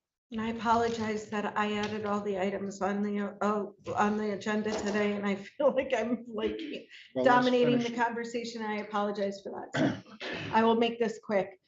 Judges' bags on November 9th, I witnessed both voter lists as well as a judge's provisional ballot attestation being thrown away in the garbage. When I asked about what happened to the trash bags, I was told that Building and Grounds comes and picks them up. Now, I know that this is public information that is contained in these lists, that these voter lists are public information. I understand that. That's not even a question. But I would feel a whole lot better if the voter lists, I feel like we're kind of like handing a list of voters to like a criminal and just saying, hey, you can do it. I know that not everybody's a garbage picker, but there are a lot of them out there, especially in Wilkes-Barre. So, I mean, I'm not saying that that is a big deal, but I would feel a whole lot safer for the voter, better for the voter, if those lists were put in the people eater. As far as the attestation, this was done that, and I only believe because it was in the worker was new and inexperienced and just didn't know what she's doing. So I do have 2 motions on this, but the first motion I'd like to make is that, and of course I'll welcome any, conversation on this, but I would ask make a motion for all voter lists out of judges' bags to be shredded or put into the purple eater instead of thrown into the trash, regular trash.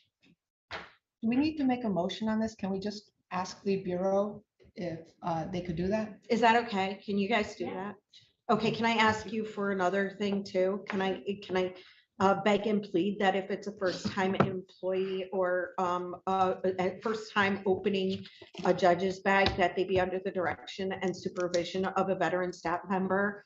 So that, you know, I know that can't always be done, but like it should be, you know, when I was in there, it was like these two new girls were in the back of the office. And all of the veteran people, like all the experienced people were out front. It was like, if we could just like have switched that and had two people in the back opening judges' bags that were experienced, and then the other two people out front opening judges' bags that were brand new, I think it would have been a better experience for them, because that judge's attestation never would have been thrown away in the first place, because somebody would have caught it, probably Kezia, and said, hey, listen, you can't do that. And it would have just been, it would have been caught, and it wouldn't have even been an issue. Is that something that can be done? I'll look into it. Can I get back to you at the next meeting? That's it. I'm done. All right, we will move now into the comment on non-agenda items. This is an opportunity for members of the public to address the board on matters not listed on the agenda, but which must be within the subject matter jurisdiction of the board. Again, it's limited to 3 minutes and 1 comment time per person. We'll go through the same process if the microphone. Yeah. And please state, let me get we'll start with the in-person. State your name and your municipality. Go ahead. Bob Kalabowski speaking once again, Wilkes-Barre. And could I ask the attorney something? How much are you getting paid an hour and why aren't you here? Because I think this conversation could have been cut short. I mean, there should be a legal, an attorney in this board meeting. I mean, that's my opinion. I'd like to know how much you're getting paid to be home and why you're not here. You should be in, I think, the way I look at it, the solicitor should be in this room, not on a television. You can't even see who it is. But I'd like to know how much you're getting paid an hour for sitting home when they should be in this room. Because I think a lot of this that went on here could have been cut short. You know, you should have the solicitor here, and I'm gonna ask the board to make sure there's a solicitor here the next time. Now, I would like to say that, how did we go with this mess? We used to go in and go click, click. Well, first of all, you close the curtain, go in there, click, click, click, click, or just one click and vote straight Democrat, straight Republican, or however you wanted to do it. How did we get into this mess?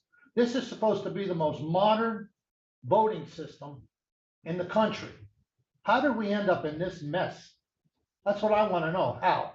And I'm just going to ask Beth, and if you could answer when we're done, are we going to be ready for this special election? But more importantly, are we going to be ready for the primary? And how could people, if I seem abrasive, I don't mean to be, I think I feel like most of the citizens in the county were just frustrated. All this money that was spent, I don't know if it's millions of dollars or hundreds of thousands of dollars. How did we end up in this mess? And this never happened before. This is a complete fiasco. And I don't know how are we going to be ready for this primary that's coming up, or this special election, but more importantly, how are we going to be ready for the primary than the general election this year? And I was wondering, Beth, if you would tell Could you them. please address the board as a whole? I understand. No, Yeah, it's not question and answer time. Well, I It's understand. Public comment. It's Okay. public comment. Okay, I'm just trying to see, could we get her to answer when I'm all done of what I brought up before? Because this thing is a mess, and I don't see it getting any better. I really don't. And to bring that up to you, I'm not trying to be mean, but to give when a citizen's good enough to come down here, to come home for, first of all, it's 5, what time did this start? 5 o'clock? Look what time it is. I didn't even eat yet. I'm probably gonna be up all night because I'm all charged up on candy now. But why can't these meetings like be a little bit later or whatever? But more importantly, how could you cut a citizen off? How do you somebody that's got knowledge here you only give them 3 minutes. Can't this board extend it? And I know you aren't even getting paid for it, but can't this extend the time? That one gentleman, he was making a lot of sense, and what do? You cut him off. It's ridiculous.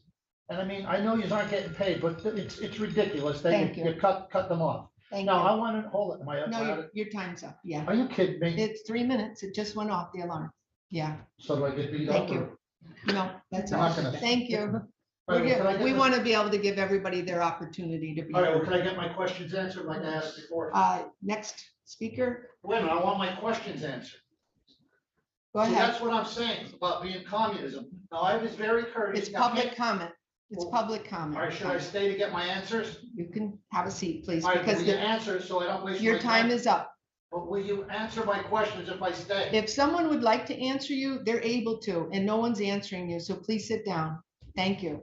Okay, next. Nina Ropa, Kingston Township. I'm sorry, I didn't get your name. Nina Ropa, Kingston Township.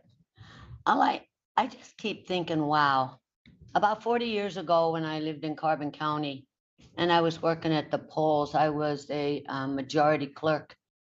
And the judge didn't show up. So guess who was curbside judge? Now, I didn't know much, but both parties helped me that day. Everybody worked together. And then it was November and it was cold and it was dark and I had to get in the car and drive all the way down over the mountain to Jim Thorpe. Now I did that all by myself with the results. So I really didn't, hand it off to a maintenance man or something like that, because I felt responsible for getting that down there, no matter how far I had to drive, dark, cold, whatever. And so, it's like back then, as the gentleman said, the machines didn't fall apart in the truck. They were sturdy. And, what do we have now? With machines that can do that. I just don't get it. But Ms. Visaro, please, as an onlooker, do not apologize for all your questions because you're sticking to the law. And that's what this is all about, laws and rules. Without them, we have chaos. And I know you're trying and I can see you're hitting a brick wall. And thank you. Thank you. Anybody else here? Robin Koshan, Dallas Township. I would like to thank the chair and some of the members tonight for addressing some of our public concerns and a few of the issues, offering some explanation. I too find it very frustrating to come to these meetings and it feels very one-sided. We have questions, we're asking for answers, we never get them. You look blank. We get blank stares back at us and it's like, we're looking for the answers. Are they going to appear in the minutes? When will we get answers? Very frustrating. And the board had stated tonight that they'd like to have a workable relationship among the Bureau, the board, the county. I think that's great. But we also expect that same attitude with the public. We would like you to have a workable relationship with us. We expect that also from other county employees and representatives. Now, going back to this manual, tonight, it was stated that the election changes from paper to electronic. And so the manual is essentially being rewritten each time. That makes no sense to me. In the interest of efficiency, cost, continuity, why aren't you just adding additional sections to the existing manual instead of rewriting it? It just doesn't make any sense. So if you have a manual, the other question is, why wasn't it followed in November? Because it was the most horrendous election we've had, which says to me, somebody's not doing their job and somebody should definitely be fired. Now, listening to the responses tonight among the board and employees, it says to me, with a lack of support to prevent the known election problems, when our next election is only months away, we have no confidence in the election.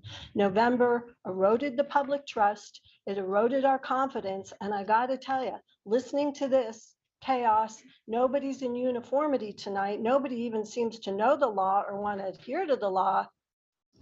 You have a lot of disenfranchised voters. Thank you. Thank you.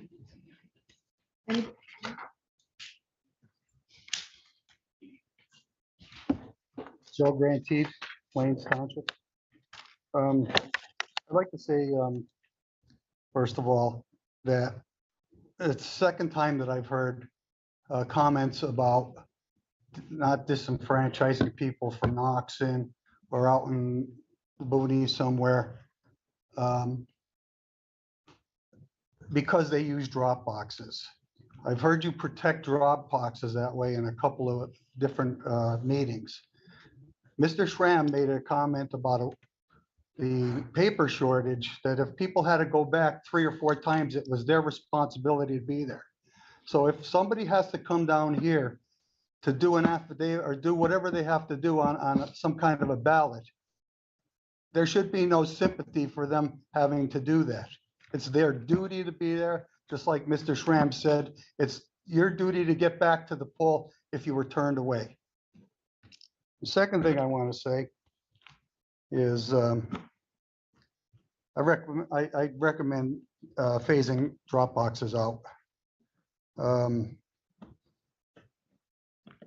It creates a unequal application of the voting process when we're going to go out of our way to make things easy for somebody in one spot and other people have to deal with whatever problems there are. So I think that it's not a good system.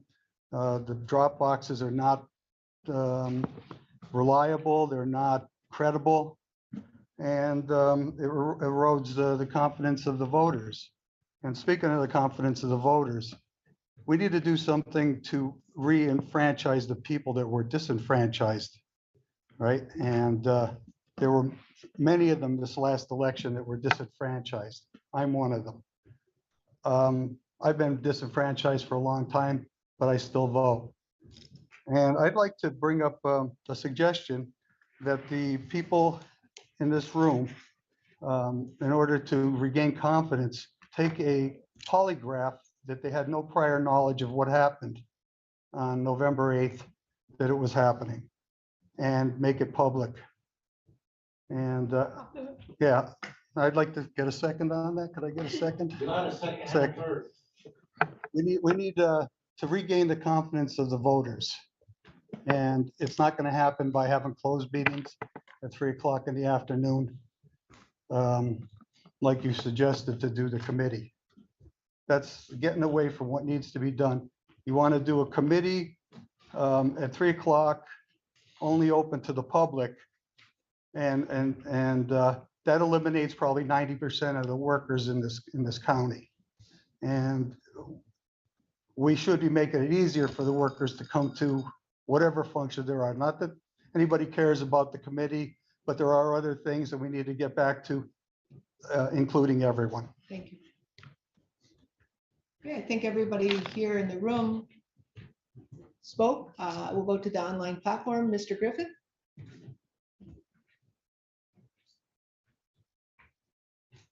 I can get unmuted.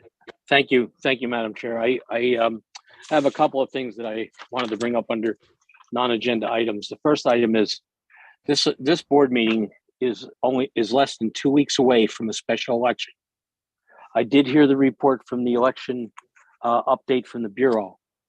I didn't hear one member of the board in all of our folderol tonight ask a couple questions with a special election 13 days away. Question number one, do we have paper ordered? That would be my first question if I was a board based on our November election. That didn't come up. Second question, has there been an LNA report and how did that go? Third question, are the electronic poll books ready to go? Do we have any issues with the poll book batteries, charging, whatnot? Now, I know the director did allude to some of the issues that we're going to have both poll books and paper poll books and electronic, but I didn't hear the Board of Elections interrogate her on why that's the case. We are 13 days away from a special election. With all of the nonsense that we went through in the general election less than 2 months ago, or less than a month ago, actually, I would have thought that this board would be all over that. Opposed to all of the nonsense that not that the stuff that you discussed today wasn't important. Clearly it was important, but not 13 days before a special election where you have 30 precincts going and you have to make sure you have machines in place, paper in place, and all the things that we have to deal with for an election. that we didn't even ask a single solitary question to any member of that bureau about what's going on for 13 days from now. This is insane. And this is a special election, and this is what the board is supposed to be doing, not interrogating policies and procedures and all these other things. My second point is in the manual, if anybody would look at the administrative code, and I know Attorney Raddick has mentioned this many, many times. If anybody in the board, and I know Ms. Williams probably has read this over and over because she's a stickler for reading things, and I appreciate that. But if you read the administrative code, in 2 sections of the administrative code, there's clearly conflicts. In Article 601, it talks about the division of the administrative services and the responsibilities of the Bureau of Elections. And then in section Article 702 of the same administrative code, it talks about the Department of Elections and the responsibilities of that department. 2 different sections of the administrative code outlining 2 different procedures guided by 2 different people. No wonder we have problems. So if we have issues with this administrative code, let's get the council, Mr. Urban's in charge, have him fix the administrative code, please, so we have clear direction. Mr. Mangan abstained from voting. Pennsylvania Election Code, Ethics Code, 1103G, I will quote, vote by a public official must be disclosed as to the reason for abstention, period, hard stop. The ability for him to abstain and say, I don't have to tell you why, is not an ethical statement. Thank you. Thank you. Thank you. I did want to respond to, we did hear about the electronic poll books and that they're ready to go and that the No, they're being ready, ESNS is because they're coming in. being ready Next to week. test it they're not. and They're set not. up. They're- That's something that has to be. Right, right. We did hear about that they're being tested and there's a possibility you mentioned that if there's an issue, paper poll books would be the backup. The LNA report, we know that that's been done. We discussed that at the last meeting and that's We also over. discussed the ink. And then the paper was ordered. We are very aware of that. We all received emails about that as a board. And that they mentioned tonight that they're using paper ballots for this whole special I asked, election. yeah.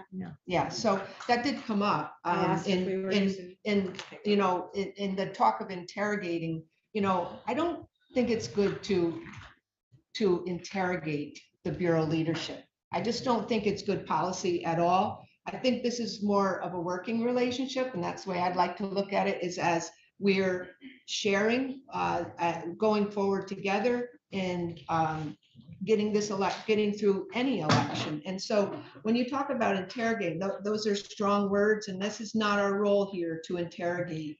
And I hope we stay away from that type of communication. And I don't see anybody else's hand up, but I do have one more email to read into public comment. It was requested by Mr. Dino Ninotti from Wilkes-Barre City. I will be unable to attend the meeting, so please read this into public comment. When an email is sent to the election board distribution group, does everyone read it? Who is supposed to reply to the questions in the emails? Could everyone reply, or is it just the chairwoman, Ms. Williams? I'm trying to figure out how 5 members of this board failed to read my public comment email in the last meeting. Could someone explain how and why no one on this board brought up my email? What steps is this board going to take to make sure they do not violate the Sunshine Act in the future? I will respond to that. I have apologized, and I take that as my responsibility as chair. And in the subject line, it said for public comment, I shared with Mr. Ninotti that it didn't say it within the email, but I should have checked the subject line. And I've made a mental note from here on out to always look at the subject line of an email to see if it says there, because they might not state within the email body, I want this read. And that was the case. If I usually look for that, and that's usually what has happened in the past, that an email says, please read this into public comment, but it was just in the subject line. So I am going forward, I'm going to always check that now. And other members of the board have caught me sometimes when I failed to, when I started to wrap up a meeting, wait, there's a public comment. And I'm grateful for that. But I think that probably is part of my role as chair to make sure that that's done. Going to work really hard at doing a better job of that. That was my oversight, and I'll take that. So And I would anyone like can to say- respond to an email if they'd like, and often other board members have responded to emails that come in. We all get an email together, all 5 of us, if it's sent to the election board. And that doesn't bother me if someone else responds. And but usually I do, and I think the board members are allow me to do that and speak to them, but they often jump in and give comment, and that's I appreciate that, and I welcome that as well. And we kind of have worked cooperatively that way. So I think that answers those questions that were all asked from that email. But again, I do want to apologize to Mr. Nanoti, and I'm always open to trying to improve myself and how I handle the chair. So with that said, is there a motion to adjourn? No, before you adjourn, can I get my questions answered? Your public comment was over a while Well, ago. no, but I mean. We're at motion to adjourn. Can I give a demonstration? Is there a motion to adjourn? Point of order. just made a motion. Okay, Ellison I just made- Ms. Fasaro made the motion. Is there a second? Is Communist, there a second? 3-minute time limit. Is there a second? I'll second. Ms. Cerniak, all in favor, say aye. Aye. Any in opposition? Any abstentions? None heard. Meeting is adjourned at 9. Yeah. Oh, I'm sorry.